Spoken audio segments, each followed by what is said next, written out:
5 days after my husband's funeral, my son looked me straight in the eye and said, "Don't make a scene. Pack your things. You have 24 hours to leave this house." I stood there frozen. The next morning, I was thrown out with 2 suitcases, not a dollar to my name, nowhere to go. After 2 weeks of sleeping in my car, I believed I had lost everything. Until a call from a lawyer shattered it all, and in that moment, I knew my life was about to change in a way they never saw coming. I'm truly grateful you're here with me.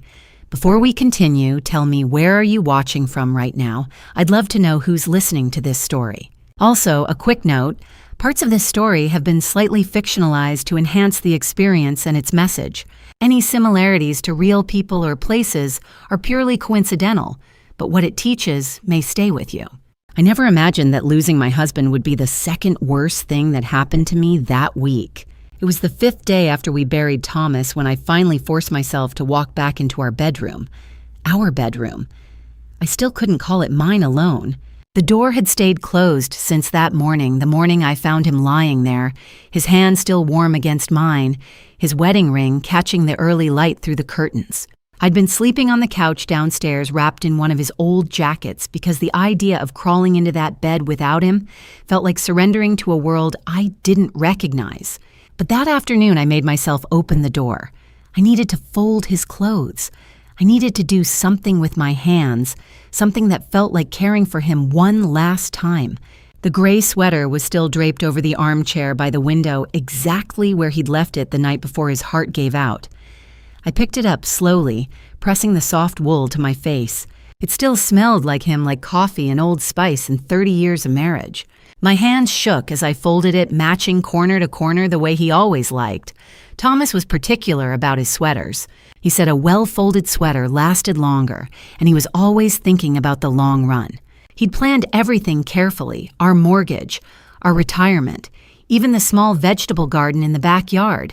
He wasn't the kind of man who left things to chance. That's why what the doctor said kept circling in my mind. It had been so sudden. One moment we were lying in bed talking about whether we should repaint the kitchen. He wanted sage green, I wanted cream. And the next he clutched his chest and gasped.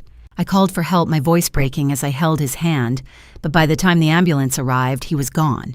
At the hospital, the doctor, Dr. Winters, a tired man with kind eyes, pulled me aside in the fluorescent hallway. "I'm so sorry for your loss, Mrs. Sullivan," he said gently. "But I have to tell you, there's something that doesn't quite add up here. His medical history doesn't suggest this kind of sudden cardiac event. I'd recommend an autopsy just to be thorough." I was about to agree when Brian stepped forward. "No," he said, his voice sharp and final. "No autopsy, it's too painful. My father deserves to rest in peace." The doctor frowned.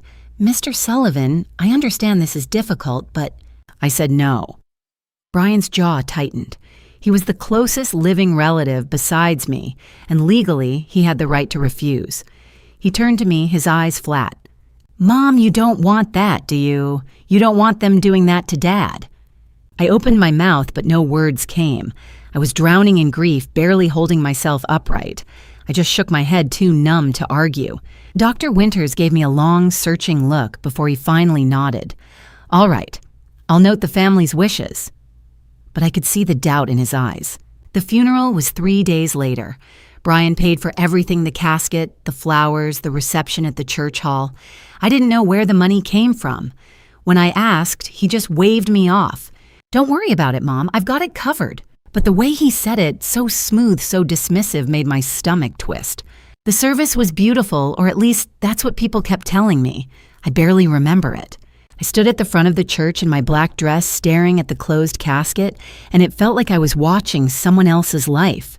Brian stood beside me, his arm around my shoulders, nodding solemnly at each mourner. Vanessa, his wife, dabbed at her eyes with a lace handkerchief, whispering condolences to the guests. They looked like the perfect grieving family. But when I glanced up at Brian during the eulogy, I caught him staring at me. Not with sadness, not with the soft, broken look of a son who'd just lost his father. He was watching me the way a hawk watches a mouse. After the reception, people lingered in our house, eating casseroles and sharing stories. By evening, the house finally emptied. I climbed the stairs slowly and found myself in the bedroom again, holding that gray sweater. I sat on the edge of the bed and let the tears come. They'd been building for days, but I'd held them back, trying to be strong. Now alone, I sobbed into the soft wool. "I miss you," I whispered into the empty room. "I don't know how to do this without you."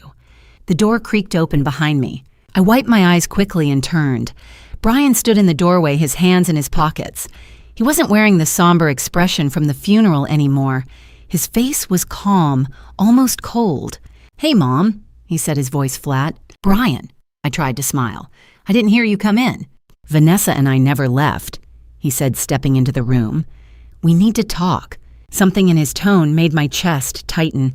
I set the sweater down carefully on the bed and stood. "Of course. What is it?" He didn't answer right away. Instead, he walked slowly around the room, his eyes moving over the furniture, the framed photos on the dresser, the wedding album I'd left open on the nightstand. It was like he was cataloging everything. Finally, he stopped in front of me. He was taller than Thomas had been, and in that moment, he seemed to take up all the space in the room. "This house," he said quietly, "belongs to me now." I blinked, not understanding. "What? The house? Dad left it to me in his will." His gaze was steady, unblinking. "Everything goes to me. The house, the accounts, all of it." My breath caught. "Brian, that's not— Don't make this harder than it has to be," he said, his voice dropping to something almost gentle. "You're going to need to pack your things." I stared at him, my heart pounding. "Pack my things?" "Yeah." He tilted his head, and for just a second I saw something flicker in his eyes, something sharp and satisfied. "You've got 24 hours. The room spun. I reached out, gripping the bedpost to steady myself. "Brian, this is my home. I've lived here for 30 years. Your father and I— My father's gone," he said flatly, "and this is my house now." He turned and walked toward the door, pausing in the doorway. He glanced back at me one last time, and the look in his eyes sent a chill down my spine. "Don't be dramatic, Mom," he said softly. "Just pack your bags and get out." And then he was gone, his footsteps echoing down the hall. I stood there, frozen, the gray sweater still clutched in my hands. My mind raced, trying to make sense of what had just happened. This couldn't be real. Thomas would never leave me with nothing. He wouldn't do that. But Brian's voice rang in my ears. "This house belongs to me now." I sank back onto the bed, my legs giving out beneath me. The room felt smaller suddenly, like the walls were closing in. I looked around at the life Thomas and I had built together, the photos, the books, the little ceramic bird he'd bought me on our anniversary, and I realized, with a sickening clarity, that I was about to lose it all. I pressed the sweater to my chest and closed my eyes. I didn't know it yet, but that was only the beginning. Brian's words echoed in my mind long after his footsteps faded down the hallway. "My father's gone. This is my house now. You've got 24 hours. I sat frozen on the edge of the bed, the gray sweater still in my lap, my heart hammering. This wasn't real. It couldn't be. Brian was grieving. Maybe he didn't mean it. Maybe tomorrow he'd apologize and tell me it was all a terrible mistake. But deep down, I knew better. I forced myself to stand, my legs unsteady. I needed to talk to him. I needed to make him understand that this house wasn't just his, it was ours. Thomas and I had bought it together 30 years ago, back when Brian was still a toddler. We'd painted every wall, planted every tree, fixed every leaky pipe together. This was my home. I walked slowly down the hallway, my hand trailing along the wall for balance. The house was silent except for low voices coming from the kitchen. I stopped outside the doorway when I heard Vanessa sharp, impatient, nothing like the soft tone she'd used at the funeral. "How long are you going to let her stay here? She's not a child, she can figure it out." "I know," Brian said, calm and measured. "I already told her. 24 hours. "Good. The sooner she's gone, the better." I stepped into the doorway. They both turned. Vanessa leaned against the counter, arms crossed, her expression cool. Brian stood beside her, hands in his pockets, face unreadable. "Brian, what are you talking about?" I said, my voice shaking. "This is my home. Your father and I built this life together." "And now he's gone," Brian said flatly. "Things change." I shook my head. "The house is in both our names. Your father and I owned it together. You can't just—" Actually, I can. Brian pulled a folded paper from his jacket and held it up. Dad left a will. Everything goes to me. The house, the accounts, all of it. I stared at the paper, my mind spinning. That's not possible. Your father showed me our will 6 months ago.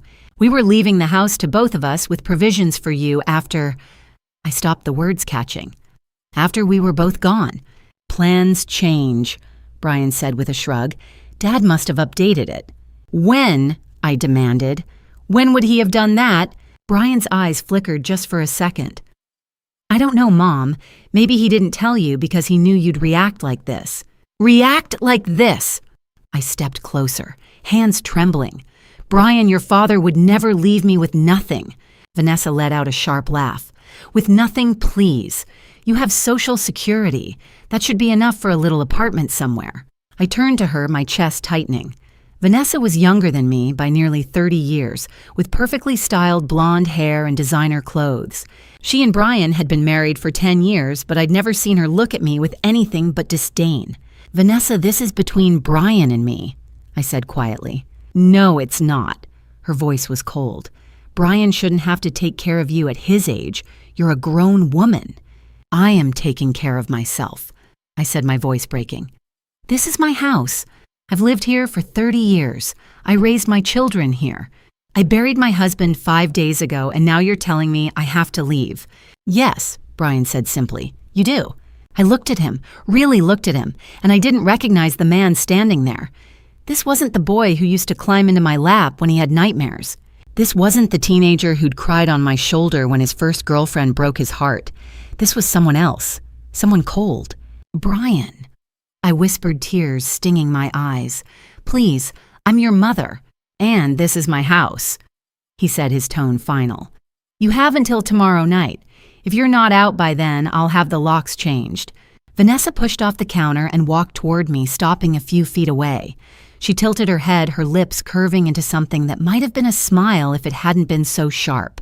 You know, she said softly, maybe if you'd taken better care of Thomas, he'd still be here. But you didn't. And now he's gone, and you're alone. Her words hit me like a slap. I stumbled back, gripping the doorframe. What did you just say? You heard me. Vanessa's smile didn't waver. He was your husband, your responsibility, and you failed. The accusation hung in the air like poison. Was she saying Thomas's death was my fault, that I should have seen it coming, stopped it somehow? Vanessa, that's enough, Brian said, but there was no urgency in his voice. He was just going through the motions. I'm only saying what everyone's thinking, Vanessa said with a shrug. She brushed past me, her shoulder bumping mine. I heard her footsteps on the stairs, then a door closing. Brian stayed where he was watching me. Brian, I said, barely above a whisper, please, don't do this. It's already done, Mom. He walked toward the doorway, stopping beside me. He looked down, and for a moment I thought I saw something flicker in his eyes. Regret, maybe, but it was gone. Don't be dramatic, just pack your bags and get out. And then he was gone, leaving me standing alone in the kitchen. I don't know how long I stood there. Minutes, maybe, or hours. Eventually, I made my way back upstairs. My legs felt like lead. When I reached the bedroom, I closed the door and leaned against it, staring at the empty suitcases in the corner. 2 of them, old battered things we'd bought for our honeymoon in 1984. Thomas had joked we'd use them until they fell apart, and we had. Every vacation, every family visit, every weekend getaway. And now I was supposed to pack them up and leave. I walked over to the bed and sank down, hands folded in my lap. I looked around at the photos on the dresser, the wedding album on the nightstand, the little ceramic bird Thomas had bought me on our 25th anniversary. Every corner held a memory, and Brian wanted to take it all away. I pressed my palms to my eyes, trying to hold back the tears, but they came anyway. Great shuddering sobs that shook my whole body. I cried for Thomas. I cried for the life we'd built. I cried for the son I'd raised who'd become a stranger. When I finally stopped, the room was dark. The sun had set, and the only light came from the street lamp outside. I looked at the suitcases again, still empty, still waiting. 24 hours to dismantle 40 years of my life. Tomorrow, everything would change. That night, I packed my entire life into 2 suitcases, and the weight of what I was losing nearly crushed me. I started with the clothes. My hands moved on autopilot folding sweaters and jeans, underwear, and socks, but my mind was somewhere else entirely. Every drawer I opened felt like saying goodbye. The blue cardigan Thomas had bought me for my birthday 3 years ago. The flannel pajamas we'd worn on lazy Sunday mornings. The scarf I'd knitted while he recovered from knee surgery. I couldn't take it all. The suitcases were only so big. I sat on the floor of the closet surrounded by piles of fabric and tried to decide what mattered most. What did you keep when you had to leave everything behind? What was worth saving? In the end, I chose the things that held memories. The wedding album, leather-bound and heavy, went in first. Then Thomas's reading glasses, the ones he'd left on the nightstand, folded neatly beside his mystery novel. I packed a framed photo of our family from 10 years ago, back when Brian still smiled at me like I was someone he loved. Sophie and Lucas were just babies, then chubby-cheeked and giggling in matching red sweaters. I held the photo for a long time, my thumb tracing over their faces. They were 8 and 9 now, old enough to remember me, I hoped. Old enough to know that I hadn't wanted to leave them. I set the photo carefully in the suitcase and kept packing. Thomas's sweaters, my mother's jewelry box, a quilt my grandmother had made, the ceramic bird from our anniversary. I worked methodically, but every item felt like a loss. The house was full of 40 years of us, and I could only take 2 suitcases worth. Around midnight, I went to Thomas's side of the dresser. I hadn't touched it since he passed. His cologne still sat on top the cap, slightly askew. His wallet was there too, along with a dish of loose change and a stack of old receipts. I opened the top drawer slowly, half expecting to find it empty. But it wasn't. Inside were his things, his favorite pens, a pocket watch. His father had given him a stack of handwritten notes he'd kept over the years. And then I saw it. A small piece of paper folded in half with my name written across the front in Thomas's careful handwriting. Maggie. My breath caught. I picked it up with trembling hands and unfolded it. Maggie. If you ever need help, call Daniel Harper at Harper & Associates. He'll know what to do. Promise me you'll reach out if things go wrong. I love you. Thomas. I stared at the note, my heart pounding. Daniel Harper. I'd never heard that name before. Thomas had never mentioned him. Why would he leave me this? And what did he mean by, if things go wrong? Had he known something was going to happen? I folded the note carefully and slipped it into my wallet. I didn't know who Daniel Harper was or why Thomas wanted me to call him, but I'd keep the note, just in case. By the time I finished packing, it was nearly 2 in the morning. The suitcases sat by the door, zipped shut and waiting. I walked through the house one last time, my fingers trailing over the walls, the furniture, the photographs hanging in the hallway. This was my home, my life, and I was leaving it behind. Before I left, I went upstairs to the kids' bathroom. Sophie and Lucas stayed with us every other weekend, and they each had a drawer in the vanity where they kept their toothbrushes and pajamas. I pulled out a piece of notebook paper and wrote them a letter. Sophie and Lucas. I have to go away for a little while, but I want you to know that I love you both so much. You are the best grandkids in the whole world, and I'm so proud of you. Keep being kind. Keep being brave. And remember that Grandma loves you no matter what. Love always, Grandma Maggie. I folded the letter and left it on the bathroom mirror held in place with a piece of tape. I hoped they'd find it. I hoped they'd understand. At dawn on the 6th day after Thomas's death, I loaded my suitcases into the trunk of my old Toyota Camry. The sun was just starting to rise, painting the sky in shades of pink and gold. It was beautiful, the kind of morning Thomas would have loved. I stood in the driveway for a moment, looking back at the house. The front door was closed. The curtains were drawn. It looked so normal, so peaceful, like nothing had changed. But everything had changed. I glanced up at the second-floor window, the master bedroom, and my stomach dropped. Vanessa stood there, framed in the glass, holding a coffee mug. She was watching me, making sure I left. Our eyes met for just a second, and then she turned away, disappearing into the shadows of the room. I got into the car, started the engine, and drove away. I didn't have a plan. I didn't know where to go. I just drove my hands, gripping the steering wheel so tightly my knuckles turned white. The streets were quiet, the town still asleep. I passed the church where we'd buried Thomas, the grocery store where we'd shopped every Saturday, the park where Brian had learned to ride a bike. Eventually, I ended up on the edge of town in the parking lot of a 24-hour diner called the Silver Spoon. It was one of those old-fashioned places with neon signs and vinyl booths, the kind of spot where truckers stopped for coffee at 3 a.m. I parked in the back corner away from the lights and turned off the engine. And then I just sat there. The first night in my car was the longest of my life. I tried to sleep curling up in the driver's seat with Thomas's jacket draped over me like a blanket, but every sound made me jump. The hum of passing cars, the creak of the chassis settling, the distant wail of a siren. My back ached, my neck cramped. My legs were too long for the seat, and no matter how I shifted, I couldn't get comfortable. I didn't sleep. I just lay there in the dark, staring at the ceiling of my car, wondering how my life had come to this. By morning, I'd developed a routine. I went into the diner and used the restroom to wash my face and brush my teeth. I bought a cup of coffee and sat in a corner booth nursing it for as long as I could. When the waitress gave me a pointed look, I ordered toast, the cheapest thing on the menu, and made it last an hour. I bought a loaf of bread and a jar of peanut butter from the gas station down the street. It wasn't much, but it stretched my limited cash. I couldn't afford to eat out every day. I had to be smart. I became an expert at being invisible. I parked in different spots every night, moving around so no one would notice. I kept my head down. I avoided eye contact. I learned to blend into the background to take up as little space as possible. By the end of the first week, I'd mastered the art of invisible survival. But I was about to discover that being without a home wasn't my only problem.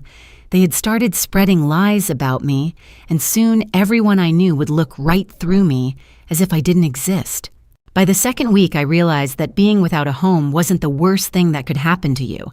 Being invisible was. It started with small things. A shift in the air when I walked into a room, the way conversations stopped mid-sentence, the careful distance people kept like I was something fragile or contagious. At first, I thought I was imagining it. Grief does strange things to your mind, makes you see shadows where there aren't any. But by day 8, I knew something was wrong. I'd been going to the same coffee shop for years, a little place called Mabel's on the corner of Main and 3rd. The barista, Jenny, knew my order by heart. Medium black coffee, no sugar. Thomas used to joke that I drank it like motor oil. But when I walked in that Tuesday morning, Jenny didn't smile. She didn't even look up. She just took my order, her voice flat, and handed me the cup without a word. I sat in my usual corner booth trying to ignore the way the other customers glanced at me and then quickly looked away. A woman I'd known for years, Carol from the church bake sale committee, was sitting 2 tables over. When our eyes met, she stood abruptly, grabbed her purse, and left without finishing her muffin. I sat there alone, staring into my coffee, feeling like I was disappearing. The next day, I went to Sunday service at the church. I'd missed the previous week because of the funeral, but I needed to be there. I needed the familiar hymns, the comfort of routine, the sense that something in my life was still normal. But when I walked through the doors, the ladies who usually greeted me with hugs and smiles just nodded politely and turned away. I sat in the pew where Thomas and I had sat for 30 years, and the people around me shifted, leaving an empty buffer zone on either side. During the sermon, I felt eyes on me. I glanced over my shoulder and saw 3 women, Diane, Susan, and Margaret, whispering behind their bulletins.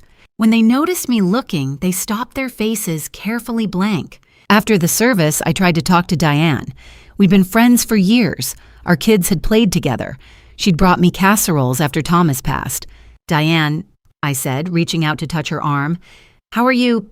She pulled back just slightly and gave me a thin smile. "I'm fine, Margaret. I hope you're taking care of yourself." There was something in her tone, pity maybe, or discomfort that made my stomach twist. "I'm doing my best," I said quietly. She nodded, her smile never reaching her eyes. "Well, you take care." And then she walked away. By day 10, I couldn't deny it anymore. Something was happening. People were treating me differently. They avoided me.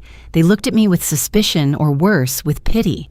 I went to the grocery store on day 11, desperate for something other than peanut butter sandwiches. I only had a little cash left, so I bought the basics: bread, eggs, a carton of milk. But when I got to the checkout, the cashier, a young man I'd seen dozens of times, watched me like I was about to shove something into my coat. "Ma'am, can you open your bag?" he asked, his voice polite but firm. I stared at him. Excuse me. Your purse, can you open it? Heat flooded my face. Are you accusing me of stealing? It's just store policy, he said, though I'd never seen him ask anyone else. I opened my purse with shaking hands, showing him the contents. My wallet, a pack of tissues, the folded note from Thomas. He glanced inside, nodded curtly, and rang up my items without another word. As I left, I heard someone behind me mutter, "Poor thing, she's not well." I turned, but I didn't see who said it. Everyone was looking away. That afternoon, I went to the public library. It was one of the few places I could go without spending money. I sat at one of the computers in the back, logged onto the internet, and opened a search for my own name. What I found made my blood run cold. There were posts, dozens of them on social media, photos of me, stories about me, all of them written by Brian and Vanessa. One post from Vanessa's account showed a picture of me from last Christmas. I was smiling, holding Sophie on my lap. The caption read, "It's been so hard watching Margaret's mental health decline. She's not herself anymore. We're doing everything we can to help, but she refuses treatment. Please keep her in your thoughts." The post had over 200 likes. The comments were full of sympathy. "You're so brave for sharing this, sending love and prayers. It's so hard when a loved one won't accept help." I scrolled down, my hands trembling. Another post, this one from Brian. "Sometimes loving someone means accepting that they need professional help. We're heartbroken, but we're doing what's best for Mom." Attached was a photo of the house, our house, but it looked different. The furniture had been rearranged. The walls had been repainted. Every trace of Thomas, every sign of the life we'd built had been erased. I clicked through more posts. Vanessa had shared updates about how hard it was to care for someone in crisis. Brian had posted about the difficult decision to prioritize safety over sentiment. They'd built a story, a lie. They'd painted me as unstable, irrational, someone who needed to be managed. And everyone believed them. I read through the comments, each one a knife to my chest. "You're doing the right thing. So sorry you're going through this. Margaret is lucky to have you." No one questioned it. No one asked my side. They just accepted the narrative Brian and Vanessa had created. I kept scrolling, my stomach churning. There were photos of Brian and Vanessa at charity events smiling for the camera. Photos of them volunteering at the food bank serving meals to people like me. They looked like saints. They looked like heroes. And I looked like the problem. I closed the browser, my hands shaking so hard I could barely click the mouse. I sat there in the library, surrounded by strangers, and felt more alone than I ever had. They'd taken my home. They'd taken my husband's memory, and now they were taking my identity. I thought about the people who'd avoided me at the coffee shop, at church, at the grocery store. I thought about Carol walking away, Diane's pitying smile, the cashier treating me like a criminal. They'd all seen the posts. They all believed the lie. I was invisible not because I was homeless, but because Brian and Vanessa had erased me. They'd turned me into a cautionary tale, a story people whispered about but didn't want to get too close to. I stood up, slowly gathered my things, and walked out of the library. The sun was setting, painting the sky in shades of orange and purple. It was beautiful, but I couldn't enjoy it. I walked back to my car, parked behind the diner, and sat in the driver's seat, staring at nothing. They'd stolen my house. They'd stolen my reputation. And now they'd stolen my place in the world. But I was about to discover that they weren't done destroying me yet. By the end of the second week, I was running out of money. That's when I discovered what they'd really done. On day 14, I went to the bank. I needed to access the account Thomas and I had shared for 30 years. I had less than $40 left in cash, and I needed food gas maybe one night in a cheap motel. The bank was busy. I waited in line, rehearsing what I'd say. I just needed to withdraw some money. It should have been simple. When I reached the counter, the teller asked for my ID. I handed it over. She typed something into her computer, then frowned. "One moment, please," she said, picking up the phone. A few minutes later, a man in a gray suit approached. His name tag read, David Patterson Branch Manager. "Mrs. Sullivan, could you come with me, please?" My stomach dropped. I followed him into a small office. He closed the door and sat down behind his desk. "Mrs. Sullivan, I'm afraid there's been a report filed regarding your financial capacity," he said carefully. I stared at him. "What?" Someone has reported that you may not be capable of managing your finances independently. Until that's resolved, we can't allow you to access your accounts." The room spun. "That's my money. My husband and I understand this is difficult," he interrupted gently. "But the joint account has been flagged. It's frozen pending legal review." "Frozen who reported me?" He glanced at his screen. "I'm not at liberty to share that information, but there's also a pending conservatorship petition. You should have received notice by mail." Mail. I'd been living in my car. I hadn't checked the mailbox at my old house in 2 weeks. "Where was the notice sent?" I asked, my voice shaking. "To the address on file, Maple Street. Brian's house now." I left the bank in a daze. I drove back to the house and pulled up across the street. I waited until Vanessa's car pulled out, then I walked quickly to the mailbox. Inside, buried under junk mail, was a thick envelope with an official stamp. "Superior Court of the County." I tore it open right there. Inside was a petition for conservatorship filed by Brian Sullivan, requesting legal authority to manage my financial, medical, and personal affairs on the grounds that I was unable to care for myself due to declining mental health. Declining mental health. Unable to care for myself. If this went through, I'd lose everything. Brian would have legal control over my life. I wouldn't be able to open a bank account, sign a lease, make medical decisions. I'd be completely dependent on the person who'd thrown me out. The hearing was scheduled in 10 days. I had 10 days to respond, to find a lawyer to fight this. But I didn't have money for a lawyer. I didn't even have money for food. I walked back to my car, my hands shaking. That's when I noticed the man across the street. He was leaning against a dark sedan holding a camera with a long lens. When he saw me looking, he lifted it and took a picture. I froze. He took another and another. I started the car and drove away, checking the rearview mirror. The sedan followed. For the next 3 days, I saw him everywhere.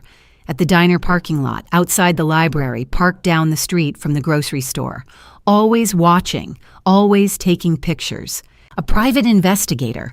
Brian had hired someone to document my decline, to gather evidence that I was unstable, unfit. Every photo he took me sleeping in my car, washing up in a public restroom, eating a sandwich in a parking lot, would be used against me in court. I tried to lose him. I changed parking spots. I drove in circles. But he always found me. By day 18, I was desperate. I needed to see Sophie and Lucas. I needed to know they were okay. So I drove past the house, just once, just to see them. It was late afternoon. I parked down the street far enough away that no one would notice and watched. The lights were on. Through the window, I could see movement. And then I saw them. Sophie and Lucas sitting on the couch. Sophie was holding a book. Lucas was leaning against her. They looked so small, so sad. I wanted to run to them, to hold them, to tell them everything would be okay. But I couldn't. I just sat there, gripping the steering wheel, tears streaming down my face. Then a door opened. A neighbor, a woman I'd known for years, stepped onto her porch. She looked at my car, frowned, and pulled out her phone. 2 minutes later, a police cruiser pulled up. I should have driven away, but I couldn't move. I just sat there as an officer stepped out and walked toward me. "Ma'am," she said, tapping on my window, "can you step out of the vehicle, please?" I opened the door slowly. The officer was young, with kind eyes and a firm voice. Her name tag read, "Officer Rodriguez." "Ma'am, we received a call about someone parked here." "Do you live in this neighborhood?" I said quietly. "That's my house, or it was." She glanced at the house, then back at me. "Do you have business here?" "I just wanted to see my grandchildren. I wanted to make sure they were okay." Before Officer Rodriguez could respond, the front door opened. Brian stepped out and walked down the driveway, his face full of concern. "Mom," he said gently, "what are you doing here?" "I just wanted to see the kids," I whispered. "You're scaring them," he said, glancing back at the house. "They saw you sitting out here and they're frightened." "Mom, please, you need help. Let me get you the treatment you need." "I don't need treatment," I said, my voice rising. "I need my home. I need my grandchildren. I need you to stop lying about me." Brian looked at Officer Rodriguez, his expression pained. "She's been struggling since my father passed. We've tried to help, but she refuses. I've filed for conservatorship because I'm worried she's going to hurt herself." Officer Rodriguez studied me carefully. "Ma'am, do you feel like you're a danger to yourself or others?" "No," I said firmly. "Would you be willing to undergo a mental health evaluation just to make sure you're okay?" Panic flooded through me. If they took me to a hospital, Brian would use it as evidence. He'd twist it. He'd say I was unstable.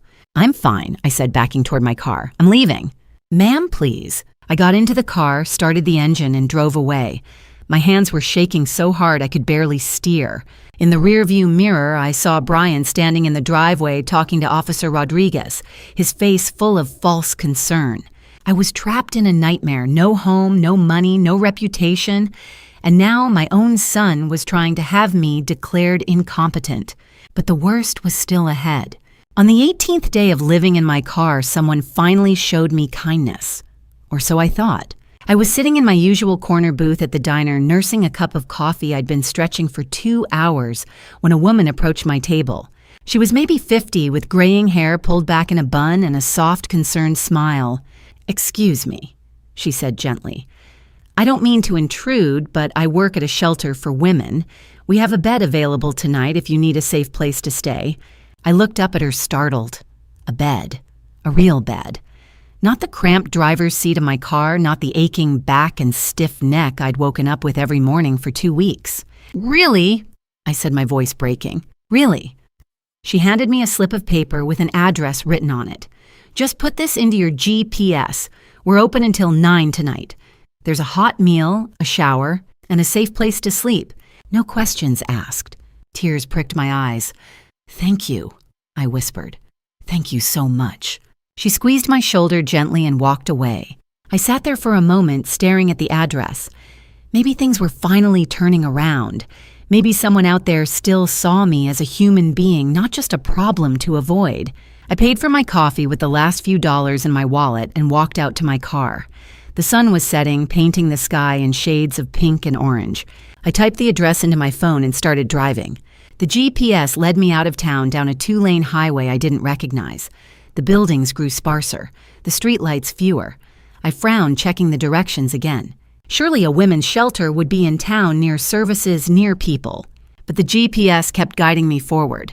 After 20 minutes, I turned onto a narrow road lined with chain-link fences and industrial warehouses.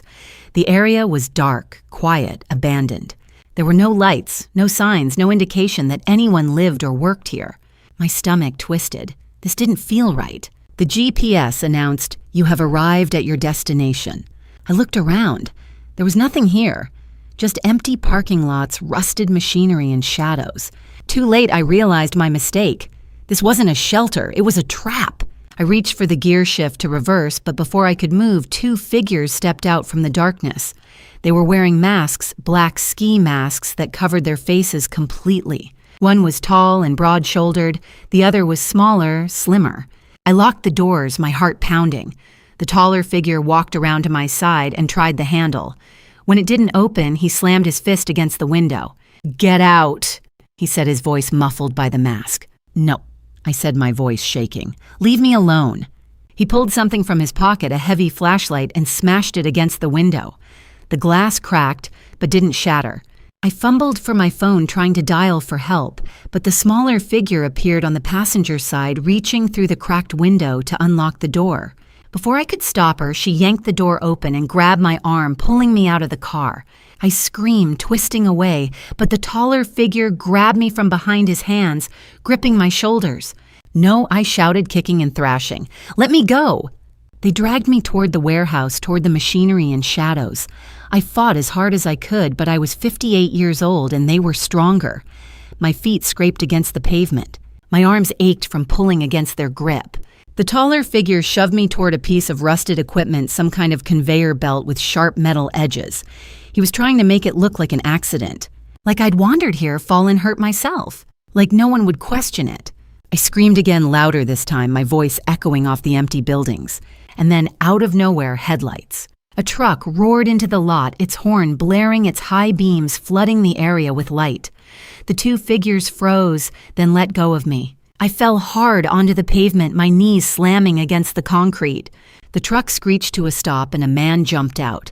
He was tall, broad, maybe 40, wearing jeans and a flannel shirt.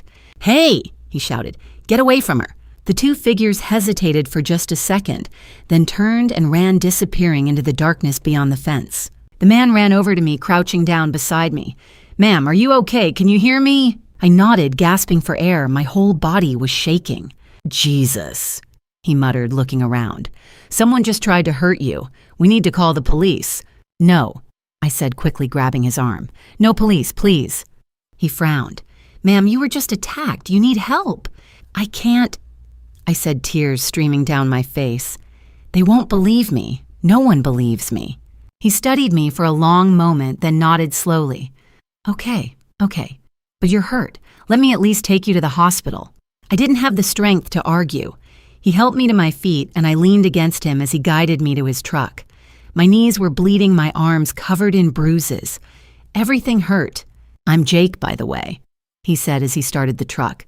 "Jake Patterson." "Margaret," I whispered. "Maggie." "Well, Maggie, you're lucky I was driving by. What were you doing out here?" I told him about the woman at the diner, the address, the promise of a shelter. His jaw tightened. "That's sick," he said quietly. "Someone set you up." I nodded, too exhausted to say more. Jake drove me to the emergency room. The nurse took one look at me and ushered me back immediately. They cleaned my cuts, checked for a concussion, wrapped my bruised ribs. The doctor said I was lucky, nothing broken, just bruises and scrapes. But I didn't feel lucky. Jake waited for me in the lobby. When I came out, he offered to drive me back to my car, but I just shook my head. "Thank you," I said, "for everything." "You sure you're going to be okay?" he asked, his eyes full of concern. I nodded, even though I wasn't sure at all. He gave me his phone number. "If you need anything, call me. I mean it." I watched him drive away, then walked slowly back to my car. The cracked window was still there, a reminder of how close I'd come. I sat in the driver's seat, staring at the bottle of painkillers the hospital had given me. The label said, "Take one every 6 hours as needed." But I was thinking about something else, about how easy it would be to take them all, to just close my eyes and let everything go. No more fear, no more pain, no more fighting. I unscrewed the cap and stared at the pills. And then I thought about Thomas, about the note he'd left me. "If you ever need help, call Daniel Harper." I'd been carrying that note in my wallet for 2 weeks, but I'd never called. I didn't know who Daniel Harper was. I didn't know if he could help. But Thomas had believed he could. And maybe, just maybe, that was enough. I put the cap back on the bottle and reached for my phone. At 7:03 the next morning day, 19, my phone rang from an unfamiliar number. I almost didn't answer. Thank God I did. The phone rang at 7:03, a man's voice, calm and professional. "Mrs. Sullivan. This is Daniel Harper from Harper & Associates. I've been trying to reach you for the past 3 weeks." I sat up in the driver's seat, my heart pounding. Daniel Harper, the name on Thomas's note. "How did you get my number?" I asked, my voice hoarse from sleep. "Your husband gave it to me," he said gently. "He asked me to contact you if anything happened to him. I've left messages at your old address, but I wasn't sure if you were receiving them. Mrs. Sullivan, we need to talk. It's urgent. It's about your husband's estate." My stomach twisted. Estate. That meant money, property, legal things. Things Brian had already claimed. "I don't understand," I said carefully. "My son said everything was left to him." There was a pause. "Mrs. Sullivan, I'm aware of what your son has been telling people. That's why I need to see you. Can you come to my office today, 2 o'clock? I hesitated. Was this another trap, another lie designed to hurt me? "How do I know you're who you say you are?" I asked. "That's a fair question," Daniel said.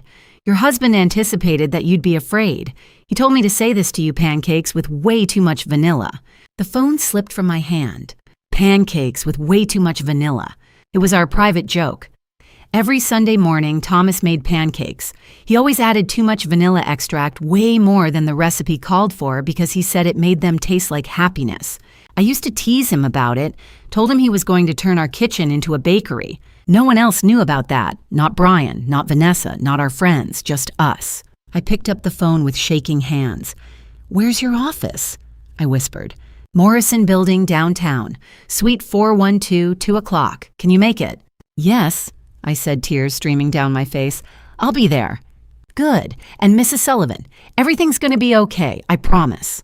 He hung up and I sat there in my car sobbing. Thomas had planned this. He'd known something might happen. He'd known I'd need help. And he'd left me a way to find it. I spent the next few hours in the diner bathroom trying to make myself presentable. I washed my face, brushed my hair, changed into the cleanest clothes. I had a pair of slacks and a blouse I'd been saving for something important. I looked tired. I looked worn. But I looked like someone who deserved to be taken seriously. At 1:30, I drove downtown. The Morrison Building was a sleek glass tower in the heart of the business district, the kind of place I'd walked past 100 times but never imagined stepping into. I parked in a public lot-fed quarters into the meter and walked through the revolving doors. The lobby was all marble and chrome with a directory listing dozens of businesses. Harper & Associates was on the 4th floor. I took the elevator, my hands gripping my purse so tightly my knuckles turned white. When the doors opened, I stepped into a quiet hallway lined with frosted glass doors. Suite 412 was at the end. I knocked, and a moment later, the door opened. Daniel Harper was maybe 50 with silver hair, kind eyes behind wire-rimmed glasses, and a suit that looked expensive but comfortable. He smiled when he saw me, not the polite, distant smile people had been giving me for weeks, but a real one. Warm, genuine. "Mrs. Sullivan," he said, extending his hand. "Thank you for coming. Please come in." His office was nothing like I'd expected. Instead of cold and corporate, it was warm and lived in. Bookshelves lined the walls, filled with legal texts and framed photos of what looked like his family. A potted plant sat on the windowsill, catching the afternoon sunlight. There was a coffee maker in the corner, the smell of fresh brew filling the air. "Can I get you a coffee?" he asked. "Or tea?" "Coffee would be wonderful," I said quietly. He poured 2 cups, added cream and sugar without asking, somehow knowing I needed it, and handed one to me. Then he gestured to a chair across from his desk. "Please sit." I sat, cradling the cup in my hands. It was the first real coffee I'd had in weeks, not the watered-down diner kind I'd been nursing for hours. It tasted like heaven. Daniel sat down across from me, his expression kind but serious. "Mrs. Sullivan, before we get into the legal details, I need to ask you something. Where are you living right now?" The question hit me like a fist to the chest. I looked down at my coffee shame flooding through me. "In my car," I whispered. He didn't react with shock or judgment. He just nodded slowly, his expression sad but not surprised. "Thomas feared this would happen," he said quietly. "He came to see me about 6 months before he passed. He was worried. He said he'd seen changes in your son. Changes that scared him. He wanted to make sure you'd be protected if anything happened to him." Tears blurred my vision. He knew. "He suspected," Daniel said gently. "He didn't want to believe it. But he loved you, Mrs. Sullivan. And he wanted to make sure you'd be safe." I pressed my hands to my face, trying not to break down completely. Thomas had known. He'd seen what Brian was becoming, and he'd tried to protect me. "What did he do?" I asked, my voice shaking. Daniel opened a thick folder on his desk and pulled out several documents. "He created a trust, a very specific, very carefully constructed trust designed to protect you and your grandchildren." "A trust," I repeated. "Yes, and he named me as the executor. He also created a second will, the real will that supersedes anything your son might have filed with the court." My breath caught. "A second will?" "Yes. The will your son presented was a forgery. A good one, but a forgery. Your husband anticipated that Brian might try something like this, so he made sure the real will was filed with me, witness notarized and legally ironclad." I stared at him, unable to process what I was hearing. But Brian said the house was his. He said everything was his. "Brian lied," Daniel said simply. "The house is yours, Mrs. Sullivan. It's always been yours. Thomas made sure of it." The room spun. I gripped the armrests of the chair, trying to steady myself. "There's more," Daniel said, his voice gentle. "Mrs. Sullivan, your husband left you $10 million. The number hung in the air like something impossible. $10 million. I opened my mouth, but no sound came out. My vision blurred. My hands went numb. "Mrs. Sullivan." Daniel's voice sounded far away. "Are you okay?" I gripped the armrest tighter, trying not to faint. $10 million. Thomas had left me $10 million. $10 million. I stared at Daniel, certain I'd misheard. I'm sorry, I said, my voice barely above a whisper. Did you say 10 million? Daniel nodded, his expression kind but serious. Yes, Mrs. Sullivan. Your husband left you $10 million in a trust, along with the house, your joint savings, and several other assets. I couldn't breathe. I couldn't think. That much money, it wasn't possible. Thomas and I had lived modestly. We'd saved, carefully paid off our mortgage, planned for retirement. But $10 million. I don't understand, I said, shaking my head. We didn't have that kind of money. You did, Daniel said gently. Your husband was very good with investments. He started small, stock market, real estate, a few business ventures, and over the years, those investments grew. He also had a substantial life insurance policy. He kept it quiet because he was a modest man. He didn't like to show off. I thought back to all those years. Thomas at the kitchen table with his laptop studying charts and reports. I'd always thought he was just checking our retirement account, making sure we'd be okay. I never imagined he was building something so much bigger. Why didn't he tell me? I asked, tears stinging my eyes. Daniel hesitated. Mrs. Sullivan, your husband, told me something when he came to see me 6 months ago. He said he'd noticed changes in Brian, changes that worried him. He said Brian had been asking questions about the will, about money, about what would happen if he and you were both gone. Thomas suspected that if Brian knew how much money there really was, it might accelerate things. My stomach twisted. Accelerate things. Your husband believed Brian's greed was growing, Daniel said quietly. He wanted to protect you, so he kept the full extent of his wealth private. He managed it carefully, quietly. You knew you were comfortable, but he made sure Brian didn't know just how comfortable. I pressed my hands to my face, trying to process it all. Thomas had seen the darkness in our son.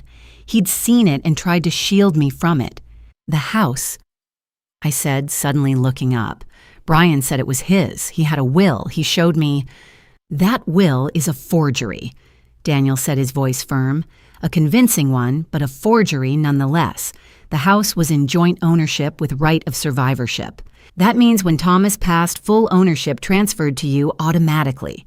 Brian has no legal claim to it. Relief flooded through me so powerful I almost sobbed. The house was mine, my home, the place where Thomas and I had built our life together. But how did Brian think he could get away with it? I asked. Didn't he know about the real will? He didn't, Daniel said. Thomas filed the real will with me, not with the county clerk. He wanted to make sure Brian couldn't access it, couldn't try to contest it or destroy it. Everything was done through a private trust with me as the sole executor. Brian had no idea it existed. I leaned back in my chair, my mind spinning. So all this time, the things he said, the way he treated me, it was all based on a lie. Yes, Daniel said simply. I should have felt vindicated. I should have felt triumphant. But all I felt was hollow. My son had thrown me out of my own home based on a lie. He'd let me live in my car, let me go hungry, let the whole town think I was unstable, all for money he had no right to. If Thomas left everything to me, I said slowly, why did Brian think he had any claim at all? Daniel's expression darkened. Mrs. Sullivan, there's something else, something darker. My heart sank. What do you mean? He leaned forward, his hands folded on the desk. Your husband didn't pass from natural causes. The room tilted. I gripped the armrests of my chair, my knuckles white. What? I whispered. Thomas came to see me 6 months before he passed, Daniel said carefully. He told me he'd been feeling ill, nausea, dizziness, irregular heartbeat. He went to several doctors, but no one could find anything wrong. That's when he started to suspect something else was happening. Suspect what? I asked, though part of me already knew. He believed someone was harming him, Daniel said. Specifically, he believed someone was giving him something medication, perhaps that was making him sick. I shook my head, refusing to believe it. No, that's not. Thomas had heart trouble. The doctor said, the doctor was working with incomplete information. Daniel interrupted gently. Thomas had blood work done privately without telling anyone. He sent it to an independent lab. He opened the folder on his desk and pulled out a sheet of paper, sliding it across to me. It was a lab report dated 5 months before Thomas died. The results came back positive for digoxin, Daniel said. It's a cardiac medication. In normal doses, it helps regulate the heart. In high doses, it's extremely dangerous. It can cause nausea, confusion, irregular heartbeat, and if someone takes too much, it can mimic a heart attack. I stared at the report, the words blurring in front of me. Digoxin, overdose, cardiac arrest. Someone was giving this to him. I asked, my voice shaking. Yes, Daniel said quietly. But how Thomas didn't take that medication? He wasn't prescribed. Someone was tampering with his pills, Daniel said. Thomas suspected it, so he installed hidden cameras in your home. Small ones, discreet. He placed them in the bathroom, the kitchen places where his medication was kept. My blood ran cold. Cameras. Yes, and they captured something. Daniel turned his laptop toward me. On the screen was a paused video, black and white, showing the bathroom counter. I recognized it immediately, the tile, the mirror, the little dish, where Thomas kept his daily vitamins. This was recorded 2 weeks before Thomas passed, Daniel said softly. Mrs. Sullivan, I need to warn you. What you're about to hear is difficult. Just tell me, I whispered. Daniel took a slow breath. The cameras recorded your son Brian opening Thomas's pill bottles and replacing the contents with digoxin tablets. There are multiple videos over the course of several months. He did it regularly, carefully. He was deliberate. The world stopped. My son, my baby boy, the child I'd rocked to sleep, taught to ride a bike, sent off to college with tears in my eyes. He'd taken his father's life. No, I said, shaking my head. No, that's not. Brian wouldn't. But even as I said it, I knew it was true. I thought about the funeral, the way Brian had refused the autopsy, the way he'd been so quick to pay for everything to take control, the way he'd looked at me with those cold, calculating eyes. He'd known. He'd known what he'd done, and he'd made sure no one would find out. Mrs. Sullivan, Daniel said gently, would you like to see the video? I couldn't breathe. I couldn't move. I just sat there staring at the frozen image on the screen, my mind screaming. My son had taken his father's life, and then he'd tried to take mine. If you're still here, comment 8 so I know you're still with me. And tell me honestly, if you were in her place after seeing everything, would you stay silent? Or would you fight back no matter the cost? And just a quick note before we continue, parts of the next segment are slightly dramatized for storytelling and deeper impact. If this isn't something you're comfortable with, you may choose to stop here. My hands were shaking as Daniel pressed play. The screen flickered and then I saw it. The kitchen. My kitchen. The one where Thomas and I had cooked Sunday dinners, where we'd laughed over burnt toast and spilled coffee. The timestamp in the corner read 3 months before he died. Brian walked into frame. He was alone. He moved quickly, confidently, like he'd done this 100 times before. He opened the cabinet above the sink, the one where Thomas kept his daily vitamins and supplements, and pulled out a small plastic pill organizer. I watched my stomach churning as my son opened each compartment one by one. He pulled out a few pills, set them aside, then reached into his pocket and pulled out a small plastic bag filled with white powder. He crushed one of Thomas's pills with the back of a spoon, then carefully mixed the powder from the bag into the crushed pill. His movements were precise, surgical, practiced. He did it again and again. Then he put the tampered pills back into the organizer, closed it, and returned it to the cabinet. The whole thing took less than 5 minutes. Daniel paused the video. I couldn't speak. I couldn't breathe. There are more, Daniel said quietly. Do you want to see them? I nodded, even though I didn't. I had to know. He played the second video. This one was from the bathroom 2 months before Thomas died. Brian was there again, but this time, Vanessa was with him. She stood in the doorway, arms crossed, watching as he opened another bottle, Thomas's blood pressure medication this time. Not too much, she said, her voice calm, almost clinical. We need it to look gradual, natural. Brian nodded. I know. And make sure he takes them every day, Vanessa continued. We can't have him skipping doses. He won't, Brian said. He's obsessive about his routine. Vanessa smirked. Good. I wanted to scream. I wanted to reach through the screen and tear them apart. but all I could do was sit there frozen as my son and his wife plotted to end Thomas's life. Daniel paused the video again. Mrs. Sullivan, there's one more. It's difficult. Are you sure you want to see it? Yes, I whispered. He played the third video. The timestamp was the day Thomas died. The camera showed the kitchen again. The frame was empty for a few moments, and then I heard voices from the other room. My voice. Screaming, crying. Call 911, please someone help. And then Brian and Vanessa walked into frame. They were calm. Too calm. Brian poured himself a cup of coffee. Vanessa leaned against the counter, checking her phone. Finally, Vanessa said, her voice flat, I thought he'd never go. Brian took a sip of his coffee. It took longer than I expected. Well, it's done now. Vanessa looked up from her phone, a small smile on her face. We should probably go out there and look sad. Brian nodded. Give me a minute. I need to finish this. I lunged for the trash can beside Daniel's desk and vomited. My whole body heaved, my stomach twisting in agony. I couldn't stop. I couldn't breathe. Daniel was beside me in an instant, pulling my hair back, handing me tissues, murmuring words I couldn't hear over the ringing in my ears. When I finally stopped, he handed me a bottle of water. I took it with shaking hands, rinsing my mouth, trying to steady my breathing. I'm sorry, Daniel said softly. I'm so sorry you had to see that.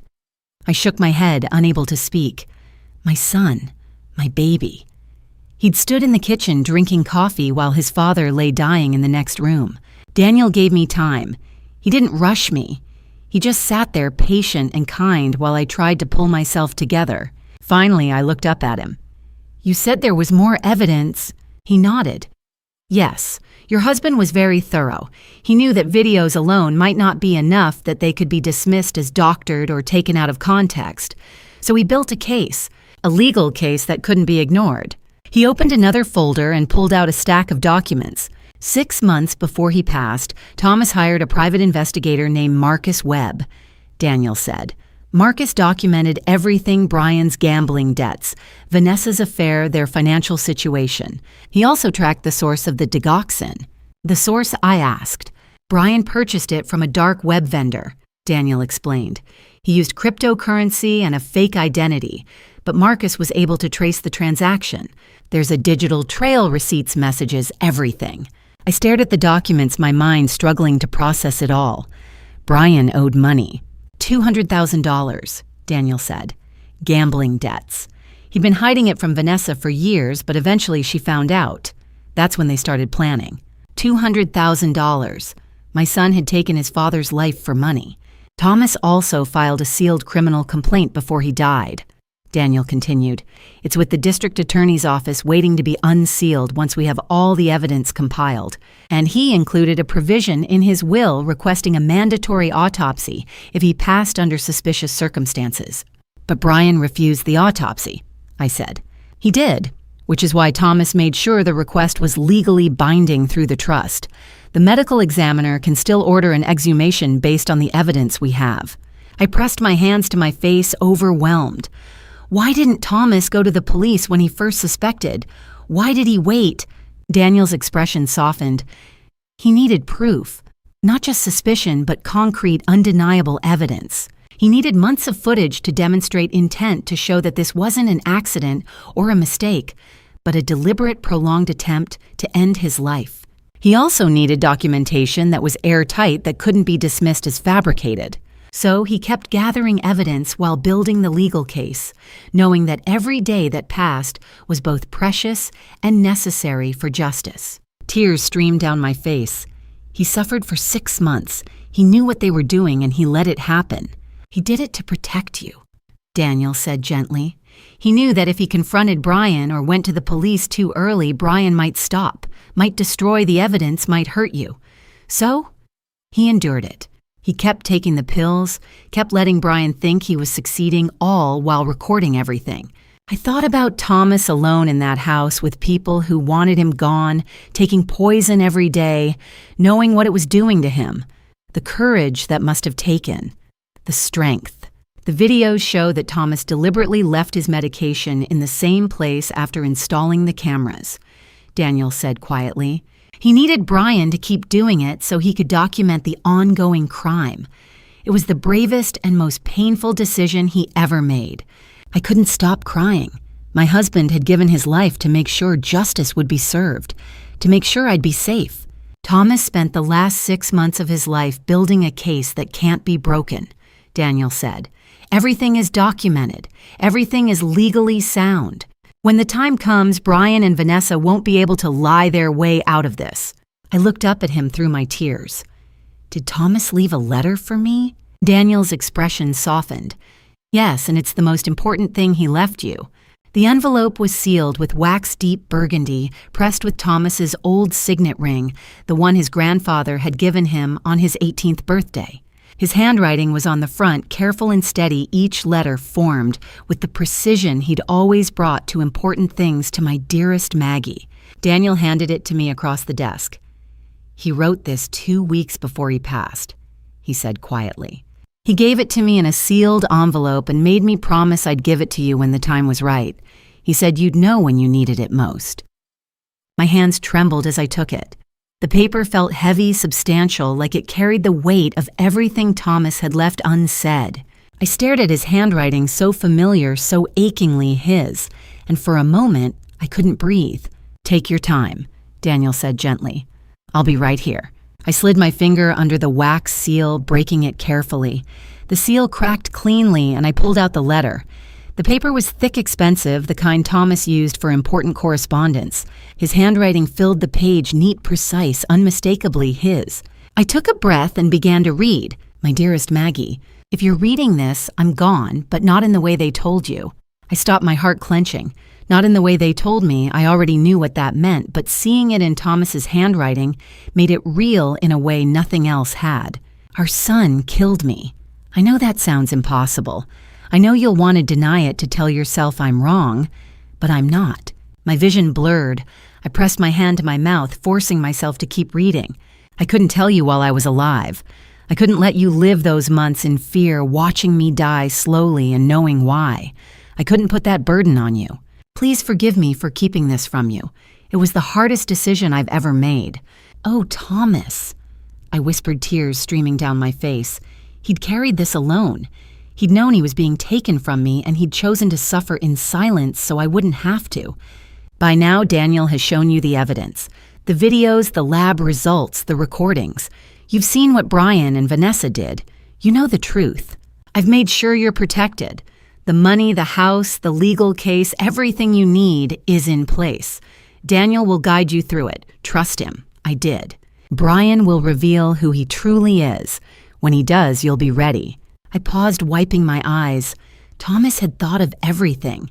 Even in his final weeks, knowing what was coming, he'd been planning, building, protecting me. I need you to do something for me. Raise Sophie and Lucas. Show them what real love looks like. They'll need you, Maggie. They'll need someone who can teach them kindness, integrity, and compassion, all the things their parents never gave them. I thought of Sophie and Lucas, their small faces pressed against the window that night when I'd driven past the house. They were innocent in all of this. They didn't deserve to grow up surrounded by the darkness their parents had created. Live well, my love. Be happy. Forgive yourself for not seeing this sooner. I didn't see it either until it was almost too late. We built our lives believing the best in people, especially our children. That's not a flaw. That's love. Don't let what happened steal that from you. My chest ached. Thomas had always been so kind, so quick to see the good in people, and he'd paid for it with his life. I'm sorry I won't be there to grow old with you. I'm sorry I won't be there to see you hold our grandchildren, to watch you laugh over Sunday pancakes, to tell you one more time how much you mean to me. Sunday pancakes. I could almost smell them. The vanilla, the butter, the way Thomas would flip them with exaggerated flair, while I teased him about his technique. Those mornings had been the best part of our week. Just the two of us, coffee and laughter, and the comfortable silence of two people who'd spent a lifetime together. I'd never have another Sunday morning with him. But I want you to know this. I loved you from the moment I met you, and I'll love you beyond death. Wait for me. One day we'll have all the time we were cheated out of. Yours always, Thomas. I couldn't see anymore.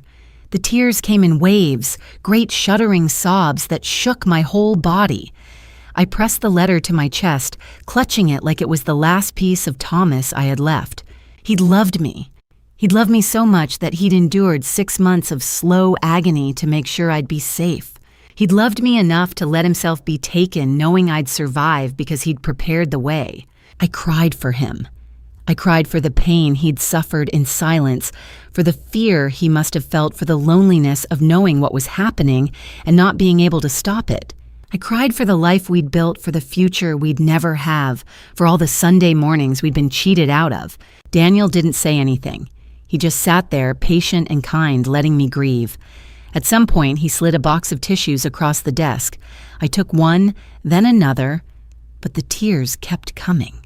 Time passed. I don't know how long. Eventually, the sobs slowed. My breathing steadied. I wiped my eyes and looked down at the letter again, reading the last lines through my tears. Wait for me. Thomas believed in something beyond this. He believed we'd find each other again. And in that moment, sitting in that quiet office with his words in my hands, I chose to believe it too. I folded the letter carefully, reverently, and slipped it back into the envelope. Then I looked up at Daniel. He was watching me with a kind, patient expression. But there was something else there, something that told me he wasn't done. "Mrs. Sullivan," he said gently, "there's one more thing." I braced myself.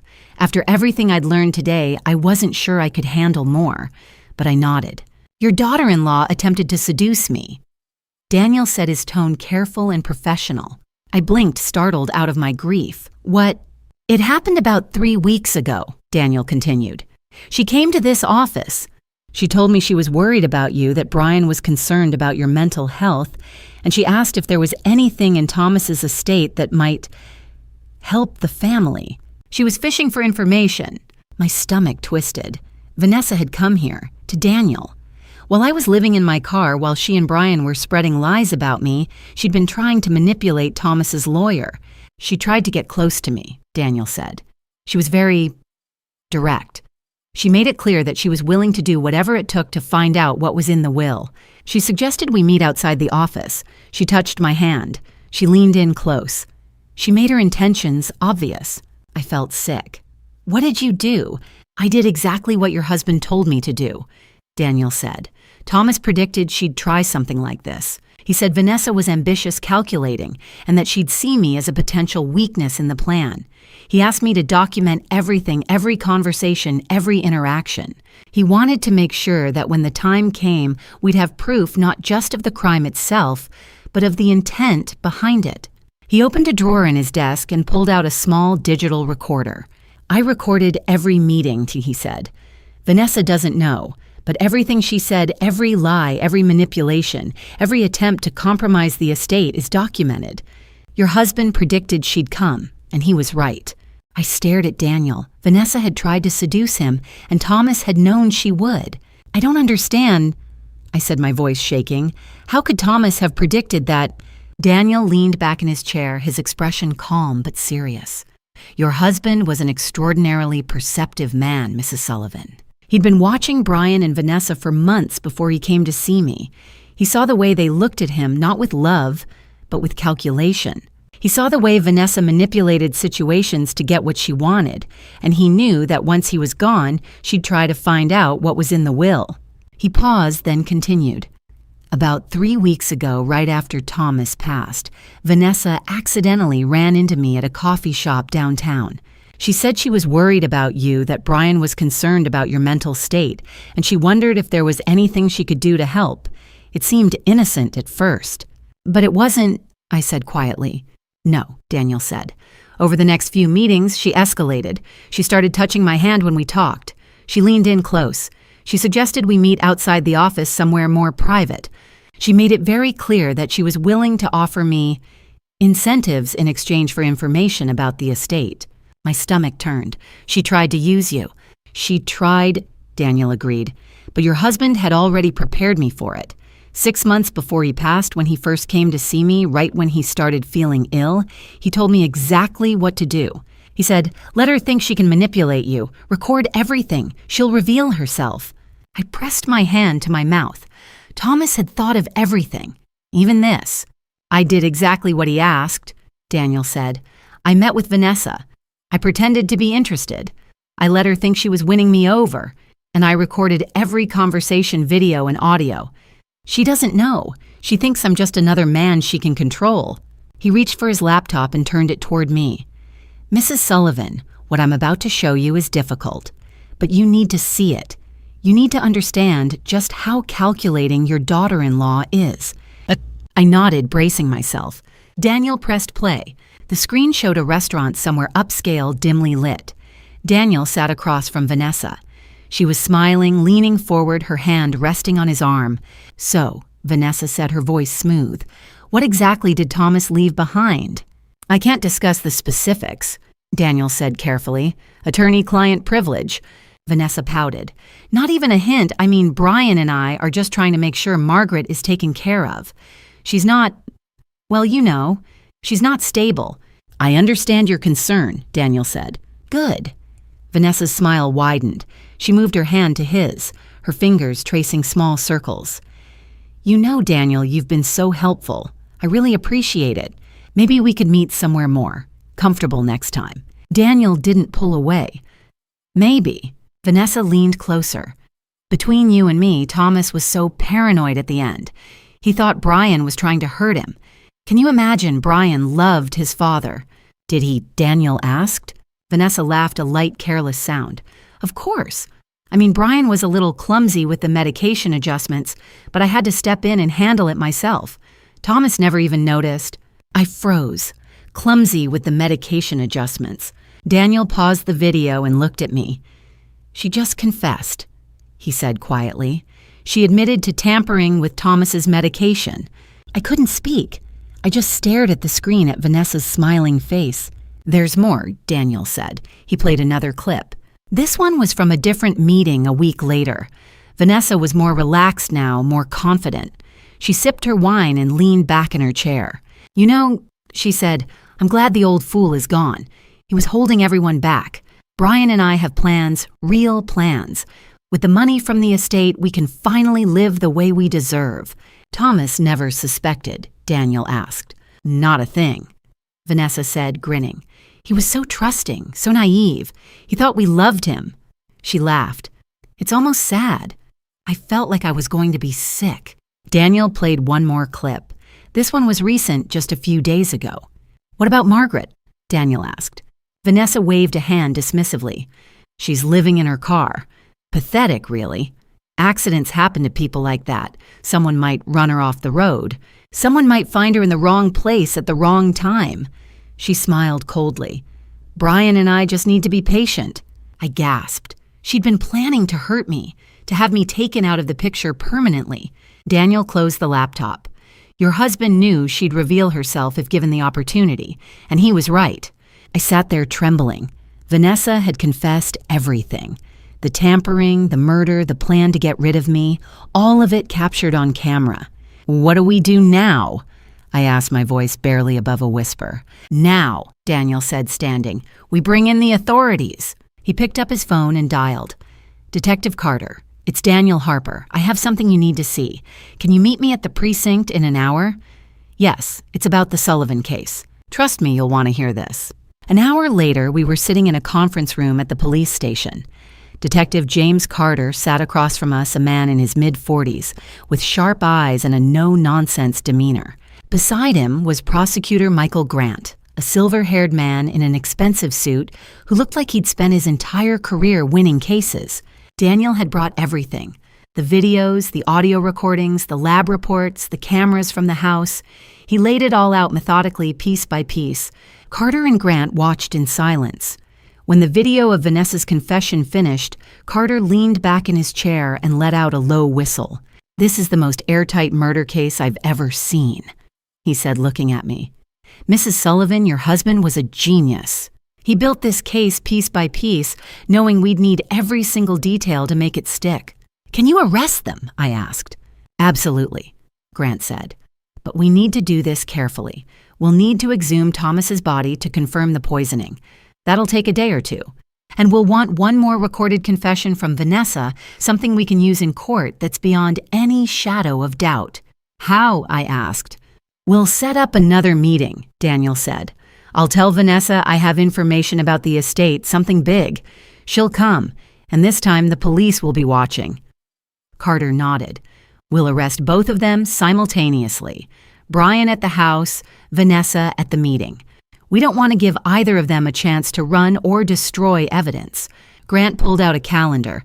We'll schedule the exhumation for day 21 2 days from now.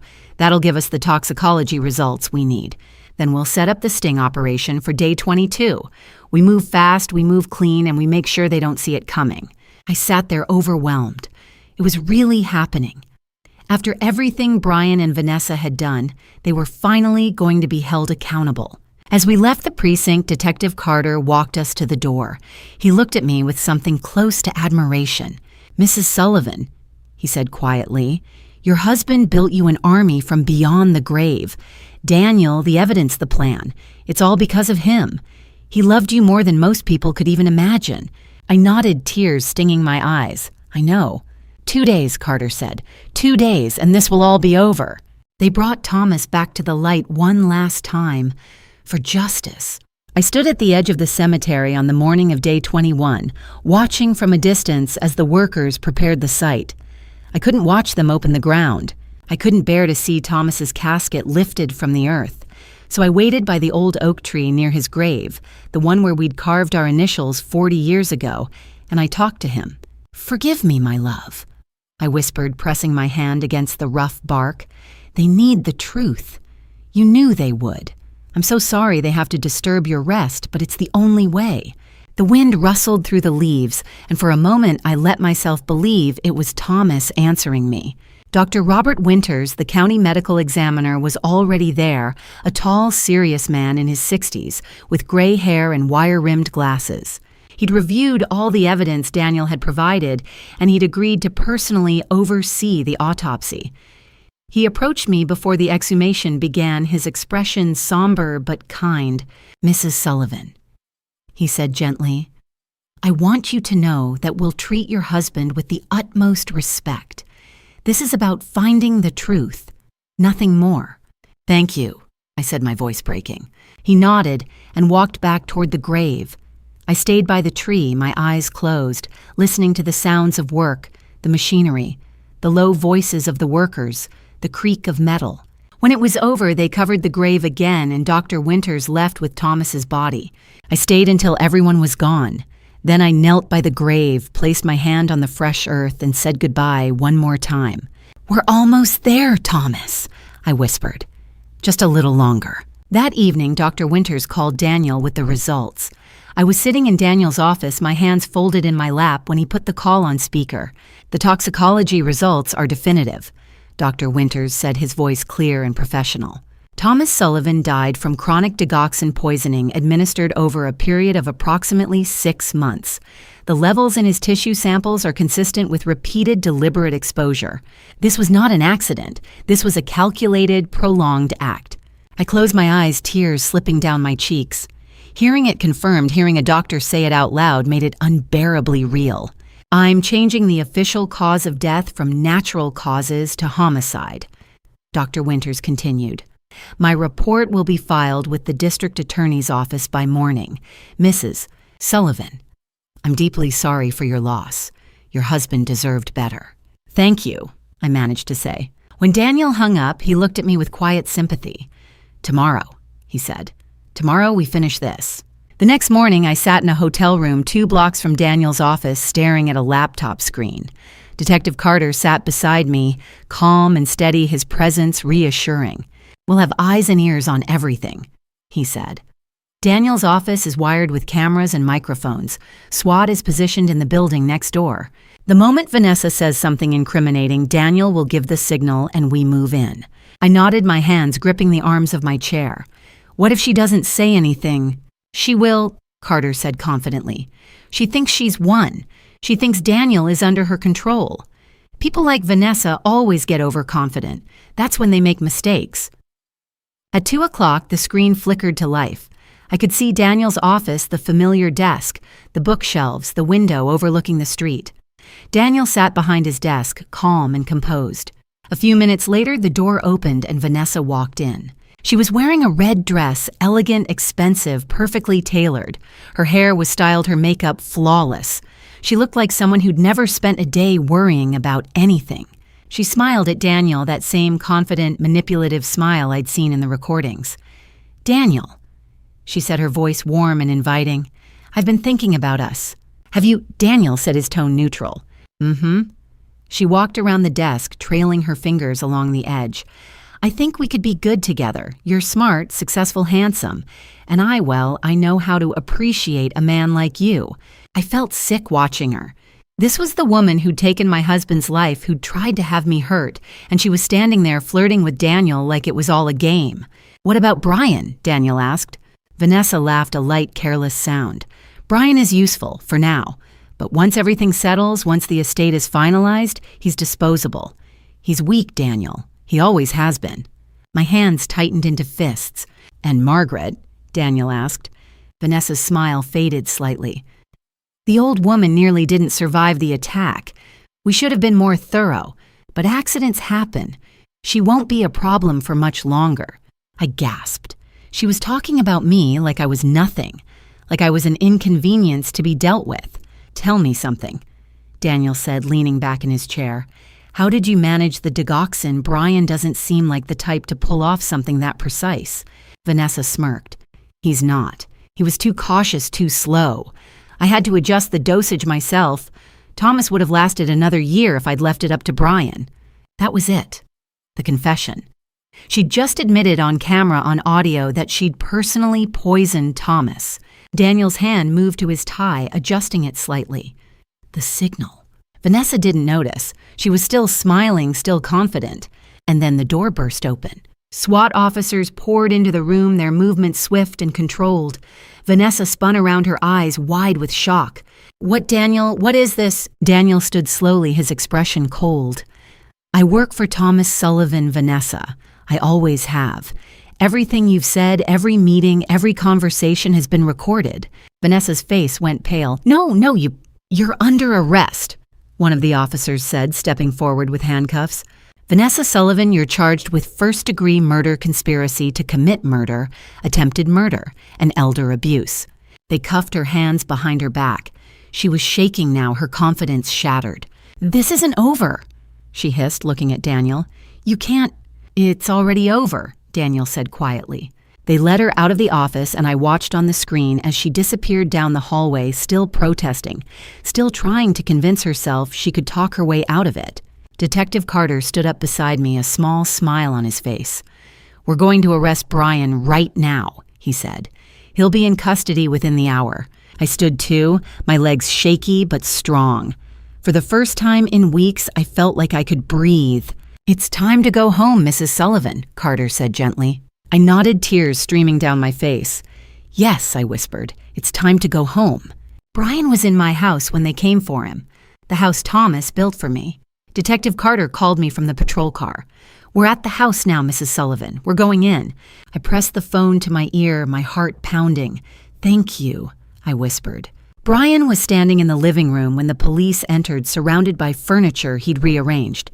He looked up, startled, as Detective Carter and 4 officers walked through the door. What is this?" Brian demanded. "You can't just barge into my house." "This isn't your house," Carter said calmly. "It belongs to Margaret Sullivan.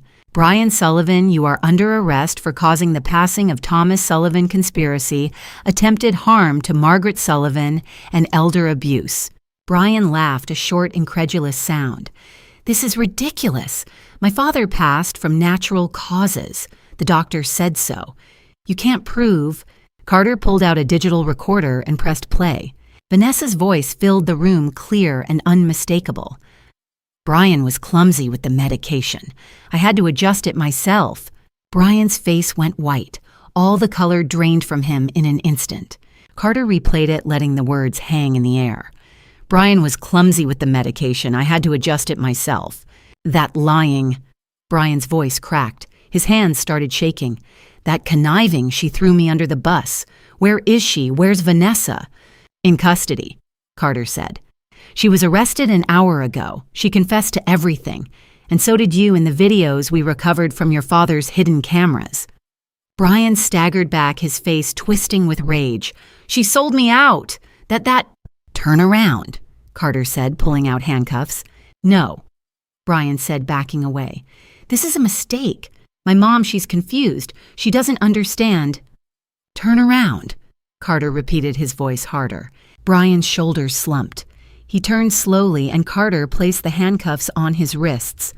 The metallic click echoed through the house. A small broken sound came from the staircase. Sophie and Lucas were standing on the landing. Sophie was clutching her brother's hand, her face wet with tears.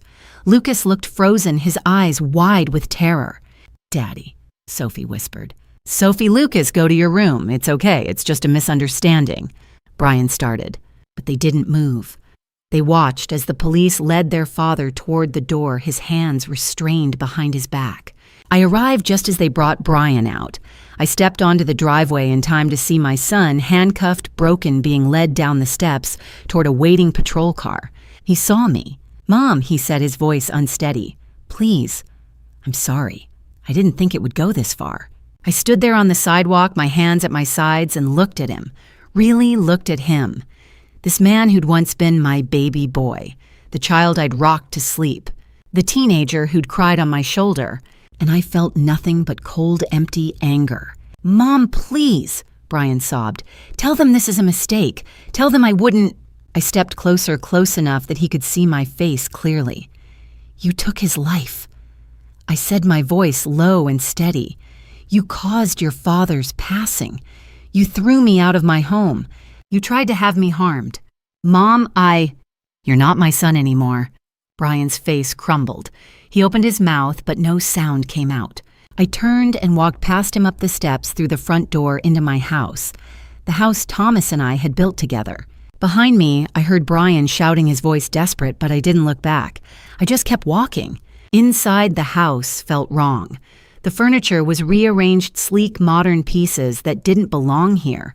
The walls were painted in shades of gray and white colors Thomas would have hated. He'd always loved warm tones, yellows and creams colors that felt like sunshine.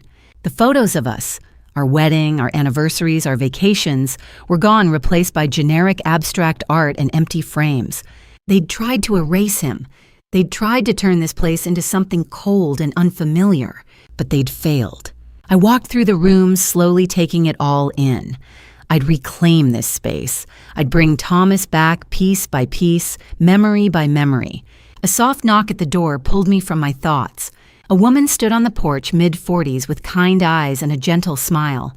She introduced herself as Sarah Mitchell, a social worker assigned to Sophie and Lucas. "Mrs. Sullivan," she said gently, "the children are very frightened. They've just witnessed their father being arrested. They need stability and reassurance. Are you prepared to take custody of them?" "Yes," I said without hesitation. "Absolutely." Sarah nodded, relief crossing her face. "Good. I'll need to do some paperwork and we'll schedule follow-up visits, but for now they can stay with you. Just be patient with them." "This is incredibly traumatic." "I will, I promised." I found Sophie and Lucas still on the stairs, huddled together like two small birds. I knelt down in front of them. "Sophie, Lucas," I said softly, "I know you're scared. I know this is confusing. But I want you to know something. I'm going to take care of you from now on. I promise. You're safe with me." Sophie's lip trembled. "Grandma, what's going to happen to Daddy?" "Your daddy made some very serious choices," I said carefully. "Very bad choices, and now he has to face the consequences. But that's not your fault. None of this is your fault." Lucas buried his face in Sophie's shoulder, his small body shaking with sobs. I pulled them both into my arms, holding them tightly. "I've got you," I whispered. "I've got you both. You're not alone." An hour later, after Sarah Mitchell had left, there was another knock at the door. Patricia Morrison stood on the porch, tears streaming down her face. "Maggie," she said, her voice breaking. "Pat," I said, surprised. She stepped inside, wringing her hands. "Maggie, I'm so sorry. I really am. I'm sorry I had to pretend at the grocery store that day. Thomas made me promise not to interfere directly. He said if Brian thought you had allies, he might be more careful. Thomas needed Brian to reveal his true nature completely for the case. I wanted to help you so badly, Maggie. Every day I saw you suffering, I almost broke that promise. But I had to trust Thomas's plan. My breath caught. You knew all this time? Thomas came to see me 6 months before he passed, Pat said, wiping her eyes. He told me what was happening. He suspected Brian and Vanessa were trying to harm him. And he asked me to document everything I saw, every interaction, every suspicious behavior. He said it was the only way to protect you in the long run. She pulled out a thick envelope and handed it to me. Inside were photographs, dozens of them. Brian and Vanessa entering and leaving the house. Brian meeting with strangers in parking lots. Vanessa at expensive restaurants laughing, and notes detailed, dated notes, documenting everything Pat had witnessed. You were never alone, Maggie, Pat said, her voice breaking. Thomas made sure of that. He built you an army. I stared at the photos, tears streaming down my face. Thomas had thought of everything, every detail, every possibility. I stepped forward and pulled Pat into a hug. We stood there in the doorway crying together, two women bound by a secret neither of us had chosen, but both of us had honored. Thank you, I whispered. Thank you for keeping his promise. Thank you for being brave enough to let me suffer so I could survive. That night, after Sarah had gone, and Pat had finally left with promises to come back tomorrow after the house had finally grown quiet, I lay in my old bed, the bed Thomas and I had shared for 30 years. The sheets smelled wrong, chemical and new. The pillows felt strange, but it was mine again. I was home. I heard a soft sound at the door. Sophie stood there in her pajamas, clutching her stuffed rabbit, her eyes red from crying. Grandma, she whispered, her voice small and uncertain. Are you really going to stay? I pulled back the covers and held out my arms. Come here, sweetheart. She climbed into bed beside me, curling up against my side like she used to when she was smaller. I wrapped my arms around her small body, holding her close, feeling her heartbeat against mine. Forever, I whispered, pressing a kiss to the top of her head. I'm staying forever. 7 weeks later, I sat in a crowded courtroom preparing to witness justice finally being served. It was day 71, 7 weeks after Brian's arrest, and the trial of Brian Sullivan was about to begin. The air in courtroom 4B of the County Superior Court was thick with tension. Reporters packed the back rows, their cameras trained on the defendant's table, where my son sat in an orange prison jumpsuit. He looked thinner than I remembered, older, his face gaunt and his shoulders slumped. He looked broken down. I barely recognized the man who used to be my child. I sat in the front row, my hands folded tightly in my lap, trying to steady my breathing. Across the aisle, Brian glanced at me once.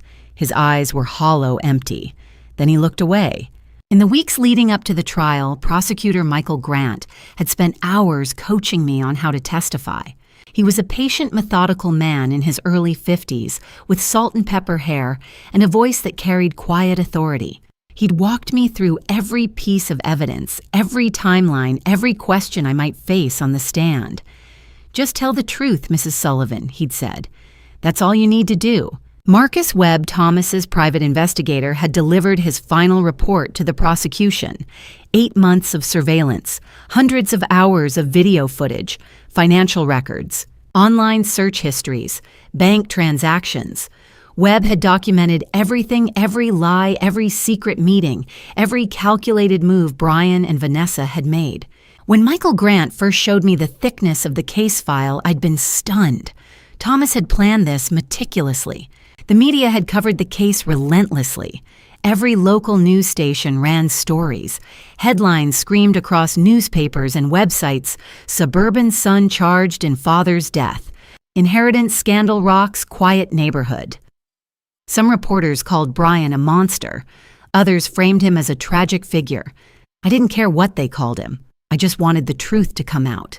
Vanessa had accepted a plea bargain 2 weeks before the trial began. In exchange for her full cooperation and testimony against Brian, the prosecution agreed to recommend a sentence of 25 years in prison instead of life without parole. She would be eligible for parole after 15 years. Part of me hated that she'd gotten a deal. She'd been just as guilty, just as calculated. But Michael Grant had explained it plainly. We need her testimony to lock this case down. With her on the stand, Brian has no way out. I trusted him. Vanessa would bury Brian, that was enough. Brian, on the other hand, had refused any deal. His attorney, David Caldwell, had reportedly advised him to take a plea, but Brian had refused. He was going to trial, convinced he could beat the charges. His arrogance hadn't changed even after everything. The conservatorship lawsuit, the petition Brian had filed to declare me mentally incompetent and seize control of my finances, had been dismissed immediately after his arrest. That small victory felt hollow now. Judge Catherine Reynolds presided over the courtroom. She was a no-nonsense woman in her mid-50s, with sharp gray eyes and an air of quiet authority. She called the court to order, and the room fell silent. The only sound was the soft shuffle of papers and the hum of the air conditioning. I sat rigid in my seat, my hands clenched around the strap of my purse. Brian sat across from me at the defense table, flanked by his lawyer. He didn't look at me again. Michael Grant rose and addressed the jury. His voice was steady, clear, and filled with controlled intensity. Ladies and gentlemen of the jury, this is a case about greed, betrayal, and a cold-blooded act that ended the life of an innocent man. Thomas Sullivan was a loving husband, a devoted father, and a hard-working man who spent 30 years building a life for his family. His son, Brian Sullivan, repaid that love by poisoning him slowly, deliberately, over the course of 6 months for money. The jury sat motionless, their faces unreadable. David Caldwell stood next. He was a sharp-featured man in his mid-40s, dressed in a perfectly tailored navy suit. His voice was smooth, rehearsed, and dripping with false sympathy. This is a tragic accident, a grieving son wrongly accused. The prosecution will try to paint Brian Sullivan as a monster, but the evidence will show that this was nothing more than a terrible misunderstanding, a confluence of coincidence, grief, and circumstantial evidence. Brian Sullivan loved his father. He did not harm him. I wanted to scream. Misunderstanding. The word made me physically ill. Dr. Robert Winters took the stand that afternoon. The forensic pathologist was a calm, methodical man who spoke with precision and authority. He explained his findings in detail. The toxicology analysis of Mr. Thomas Sullivan's remains revealed dangerously elevated levels of digoxin in his system, Dr. Winters said. The concentration and distribution pattern indicate chronic exposure over a period of approximately 6 months. This was not accidental ingestion. The levels were far too high, far too consistent, and far too deliberate. Michael Grant displayed the toxicology charts on a large screen for the jury. The numbers were stark, undeniable. Several jurors leaned forward, studying the data with furrowed brows. A few looked visibly disturbed. Caldwell objected, claiming the testimony was speculative, but Judge Reynolds overruled him immediately. The science was clear. I watched Brian as the evidence was presented. He sat perfectly still, staring at the table in front of him, his jaw clenched tight. The next day, the courtroom fell into stunned, horrified silence as Michael Grant played the hidden camera footage. The screen flickered to life. The video showed Thomas's bedroom, the angle slightly elevated, trained on the dresser where Thomas kept his medications. The timestamp in the corner read February 10th, 2024, 9:47 a.m. Brian entered the frame. He glanced around as if checking to make sure he was alone. Then he opened Thomas's pill organizer, pulled out a single capsule, and crushed it with the back of a spoon. He carefully poured white powder from a small glass vial into the crushed pill, mixed it thoroughly, then reassembled the dose and placed it back in the organizer. The whole process took less than 3 minutes. The footage was chilling in its clarity, cold, clinical, deliberate. Several jurors began to cry. One woman in the front row covered her mouth with her hand, her shoulders shaking. An older man in the back shook his head slowly, his face pale with shock. Brian sat at the defense table with his head bowed, his hands clenched tightly in his lap. He refused to look at the screen.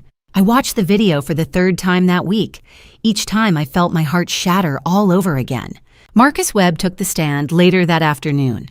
The private investigator was a weathered man in his late 50s with graying hair and the steady, no-nonsense demeanor of someone who'd seen everything. He testified about Brian's online activity. Grant displayed a series of search history records on the screen, each one more damning than the last. undetectable poisons, digoxin overdose symptoms. How long does digoxin stay in the system? Can digoxin poisoning be detected after death? The searches dated back to August 2023, months before Thomas's death. Webb confirmed that Brian had used encrypted browsers and had purchased digoxin from a dark web vendor using cryptocurrency under a fake identity. Michael Grant then presented Brian's financial records. The numbers were staggering. Brian owed $200,000 to offshore gambling operations. Debt collectors had been calling him for months, threatening legal action and worse. Thomas's estate, meanwhile, was worth over $10 million. The motive was undeniable. Brian had needed money desperately, and Thomas had been the only thing standing between him and that fortune. As the court adjourned on day 72, I sat alone in the front row staring at the empty witness stand. The evidence was overwhelming: the videos, the forensic reports, the online searches, the financial records. It all pointed to one undeniable, horrifying truth. Brian had done this, deliberately, methodically, for money. I glanced at him one last time as the guards led him out of the courtroom in handcuffs. He looked small, defeated, hollow. I felt no pity, only a cold, quiet fury. But tomorrow would be worse for Brian. Tomorrow, Vanessa would take the stand and bury him completely. Vanessa arrived at the courthouse on day 73 wearing a navy blue suit. Her lawyer had told her to look remorseful to appear broken and regretful. She played the part, well-head, slightly bowed hands folded demurely in her lap, eyes downcast as she walked to the witness stand. But I could see the calculation in her eyes. The cold, measured performance of a woman who knew exactly what she was doing. She was sworn in, placed her hand on the Bible, and promised to tell the truth. I wondered if she even knew what truth meant anymore. Michael Grant stood and approached the witness stand. His voice was calm, measured, but there was steel beneath it. "Mrs. Sullivan," he began, "did you participate in the poisoning of Thomas Sullivan?" Vanessa hesitated for only a second. Then she lifted her chin and answered clearly, "Yes, but it wasn't my idea." A murmur rippled through the courtroom. Judge Reynolds tapped her gavel once. Silence fell. Grant continued, "Whose idea was it?" Vanessa turned her gaze toward Brian, who sat rigid at the defense table. Her expression hardened. "Brian's," she said flatly. "Brian approached me 8 months before Thomas died. He said his father didn't deserve all that money. He said we could have a better life if Thomas was gone." Brian's jaw clenched, but he didn't move. "And what was your role?" Grant asked. "Brian did the research," Vanessa said. "He spent weeks looking up poisons online, untraceable ones, slow-acting ones. He found digoxin. He bought it from some dark web seller. He's the one who crushed the pills and mixed in the powder. He did most of the poisoning himself." "And you," Grant pressed. Vanessa's voice dropped. "I just went along with it. I was afraid of him. He said if I didn't help, he'd make sure I went down with him. So I helped a few times. I added the powder to Thomas's coffee once or twice. But it was Brian's plan, Brian's poison, Brian's hands. I felt sick. She was throwing him under the bus to save herself. And the worst part was I didn't know if she was lying or telling the truth." Cross-examination. David Caldwell rose for cross-examination, his expression sharp and skeptical. "Mrs. Sullivan," he said, "isn't it true that you stand to benefit from this testimony, that you've been offered a significantly reduced sentence in exchange for blaming my client?" Vanessa's eyes flashed. "I'm telling the truth." "Are you," Caldwell pressed, "or are you a manipulative woman who orchestrated this entire scheme and is now pointing the finger at a convenient scapegoat?" "That's not true." Vanessa snapped her composure, cracking. "Brian killed his father. I have proof I was there. I saw everything." "Liar," Brian exploded, shooting to his feet. His voice echoed through the courtroom. "You're lying. This was your plan. You came to me. You manipulated me." The courtroom erupted. Reporters shouted. The bailiff rushed forward. 2 security officers grabbed Brian by the arms and forced him back into his chair. Judge Reynolds slammed her gavel down 3 times, her face livid. "Mr. Sullivan, one more outburst like that and you will be removed from this courtroom. Do you understand me?" Brian said nothing. He sat trembling, his fists clenched on the table, his face red with fury. Vanessa sat on the witness stand, breathing hard, her eyes wet with tears, or a very convincing imitation of them. Judge Reynolds dismissed her. Vanessa stepped down, walking past Brian without a glance. Thomas's video testimony. After a brief recess, Michael Grant stood again. "Your Honor," he said quietly, "the prosecution would like to present video testimony from the victim Thomas Sullivan recorded 2 weeks before his death." The courtroom fell silent. Judge Reynolds nodded. "Proceed." The lights dimmed. A screen descended from the ceiling at the front of the room. The projector flickered to life. And then there he was, Thomas, my husband, my love. He sat in a simple wooden chair against a plain white background. He looked thin, far thinner than I remembered. His face was pale, his eyes shadowed with exhaustion. But his gaze was steady, clear, and filled with a quiet, unshakable resolve. His voice filled the courtroom steady and calm. "My name is Thomas Sullivan. If you're watching this video, I'm dead, and my son killed me." A sob caught in my throat. I pressed my hand to my mouth, trying to hold it in. Thomas continued. "About 6 months ago, I started feeling sick, fatigue, dizziness, nausea. My doctor couldn't figure out what was wrong. Then one day, I found a small vial hidden in Brian's jacket pocket. I had it tested. It was digoxin, a heart medication that can be lethal in high doses." He paused, his expression pained. "I realized my own son was poisoning me." The courtroom was deathly silent. Every eye was fixed on the screen. "I could have confronted him," Thomas said. "I could have gone to the police immediately, but I knew Brian would deny it. I knew Vanessa would back him up. So I did something else.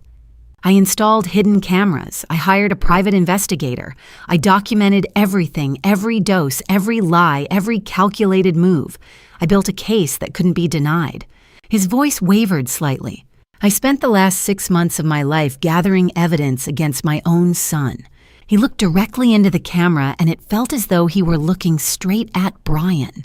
"Son," he said softly, "I loved you. I gave you everything. I built a life for you, a home, a future, and you repaid me with poison." A tear slid down my cheek. Thomas's gaze shifted, and suddenly it felt as though he were speaking directly to me. "Maggie," he said, his voice breaking, "my love, my heart, I am so sorry. I'm sorry I didn't tell you. I'm sorry you had to go through this alone. I love you. I have always loved you. Wait for me." I broke. I sobbed into my hands, my shoulders shaking uncontrollably. Thomas turned back to the camera one last time, addressing the jury. "My son is a killer," he said quietly. "He took my life for money. Please bring him to justice." The screen went black. The courtroom was silent. Not a single sound. Just the echo of Thomas's voice lingering in the air. Then slowly the sobs began. Jurors wiped their eyes. People in the gallery cried openly. Even Judge Reynolds blinked hard, her jaw tight. I looked across the aisle at Brian. His head was bowed, his shoulders shaking. I couldn't tell if he was crying or simply breaking under the weight of his father's words. Judge Reynolds tapped her gavel softly. "We will take a recess," she said, her voice thick with emotion. "This court is adjourned until tomorrow morning." As people began to file out, I remained seated, staring at the now dark screen. Tomorrow it would be my turn to face him, my turn to testify against my own son. I walked to the witness stand on shaking legs. I had survived Brian's attempt to end my life. Now I would survive this, too. The courtroom felt enormous, the eyes of the jury weighing on me like stones. I placed my hand on the Bible, swore to tell the truth, and sat down. My hands trembled in my lap. Michael Grant approached me gently, his expression kind. "Please state your name for the record." "Margaret Ann Sullivan," I said quietly. My voice sounded small in the vast room. "Mrs. Sullivan."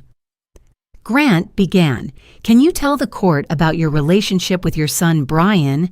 I took a breath and forced myself to look at Brian. He sat rigid at the defense table, his face blank. "Brian was a sweet child," I said. "He loved dinosaurs and building blocks. He used to climb into my lap and read picture books with me every night before bed.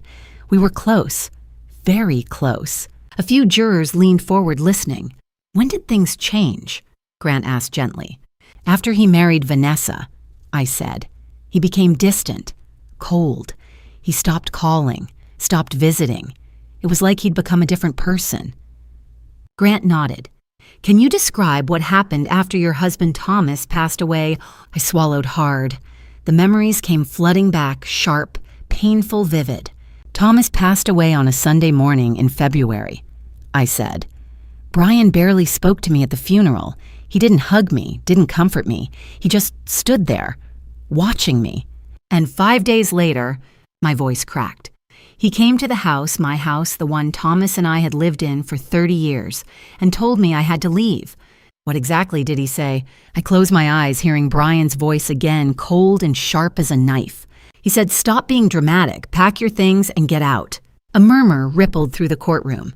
Judge Reynolds tapped her gavel once. "What did you do?" Grant asked.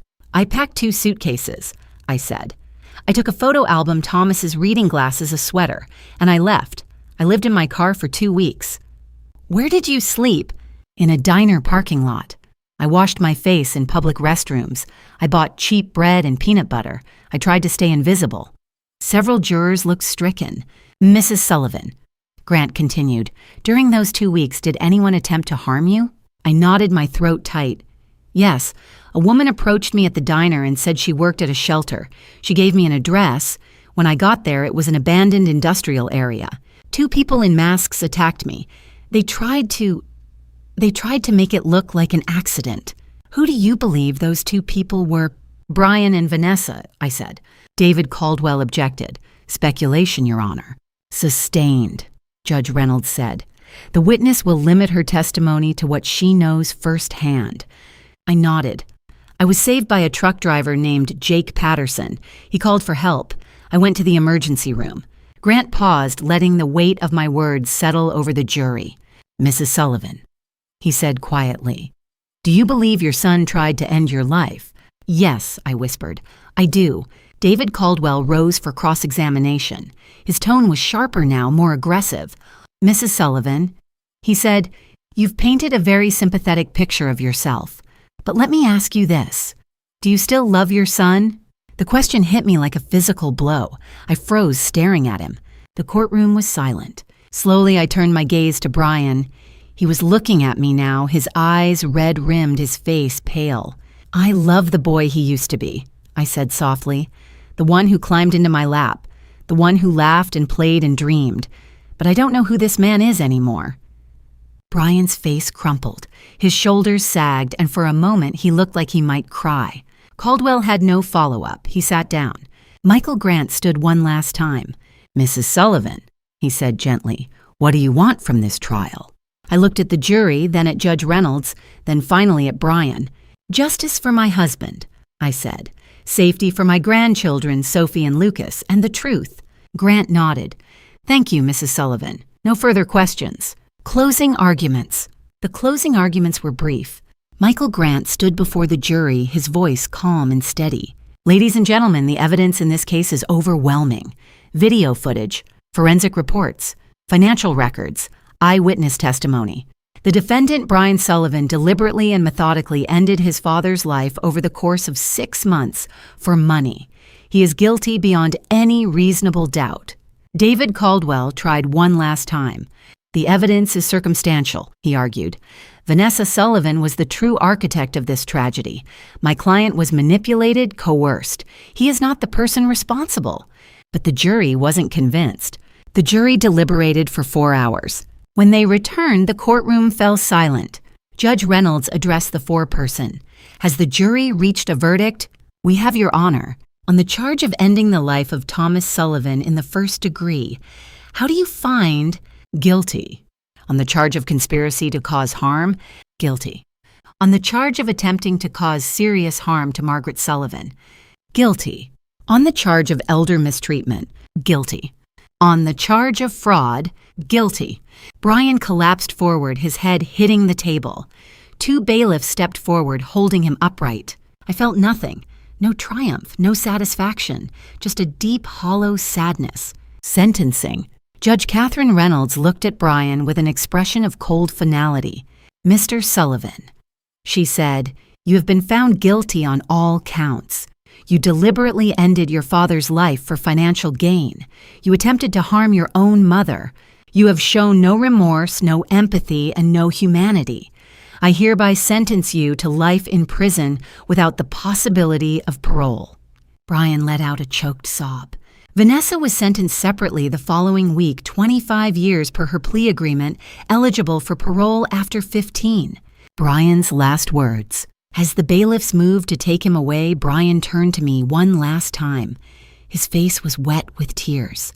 "Mom," he whispered, "I'm sorry." I stood. I looked at him for a long moment. Then I turned and walked out of the courtroom without looking back. Outside, the spring air was cool and fresh. The sun was shining. Birds sang in the trees lining the courthouse steps. Daniel Harper was waiting for me, a folder of papers in his hands. "You're free, Mrs. Sullivan," he said gently. "Truly free." I took a deep breath, filling my lungs with clean, sweet air. For the first time in months, I felt like I could finally breathe easy. 6 months after the trial, I stood in the kitchen of our new house teaching my grandchildren how to make their grandfather's pancakes. "Okay, Sophie," I said, guiding her small hands as she cracked an egg into the bowl. "Gentle, just like Grandpa taught you." Sophie, now nearly 9 years old, giggled as a bit of shell fell in. "Oops." "That's okay," I said. "Grandpa always said the best pancakes have a little bit of chaos in them." Through the window, I could see Lucas in the backyard. He just turned 10 last week, practicing his baseball throw against the fence. Day 255, late 2024, our new home. We'd moved into this 3-bedroom house 2 months ago. It wasn't the grand house on Maple Street, but it was ours. It was safe. It was full of light. I'd filled it with photographs of Thomas on the mantel, the hallway walls, the bedside tables. I wanted Sophie and Lucas to see their grandfather's face every day, to remember his smile, his kindness, the way he'd loved them unconditionally. Therapy and healing. Every Thursday afternoon, we went to see Dr. Karen Reed, a family therapist who specialized in childhood trauma. The sessions weren't easy. Lucas still had nightmares about his father being in prison. Sophie sometimes cried, confused about why her parents had done what they did. But with Dr. Reed's help and our daily routines, they were slowly recovering. It would take years, not months, but they were heading in the right direction. One Thursday, Lucas looked up at me and asked, "Grandma, why did Dad hurt Grandpa?" I took a breath, choosing my words carefully. "Sometimes people make terrible choices," I said gently, "choices that hurt the people they're supposed to love. But those choices don't erase the love Grandpa had for you." Their teachers told me they were blooming at school. Lucas had joined the baseball team. Sophie had made 2 new best friends. They were laughing again. Pat Morrison visited us every Sunday, bringing cookies and fierce protective love. Linda Hayes had reached out with a tearful apology. I'd forgiven her. Slowly, the community that had turned its back on me began to welcome us again. We were rebuilding. Day 365, early 2025, 1 year later. On the 1-year anniversary of Thomas's passing, we held a small ceremony in our backyard. Together, the 3 of us planted a young oak tree near the back fence. Lucas dug the hole. Sophie carefully placed the sapling in the ground. I covered the roots with soil. "Grandpa would like this, wouldn't he, Grandma?" Lucas asked. I smiled through my tears. He would love it. We stood in a circle around the tree, holding hands. "Let's each share a memory of Grandpa," I said. Sophie went first. "He always made me laugh." Lucas nodded. "He taught me to throw a curveball. He loved you both more than anything in the world," I said softly. "At the cemetery." That afternoon, we visited Thomas's grave. I'd brought fresh white lilies. The kids helped me clean the headstone. I knelt in the grass, placing my hand on the cold stone. "We're okay, my love," I whispered. "We're going to be okay."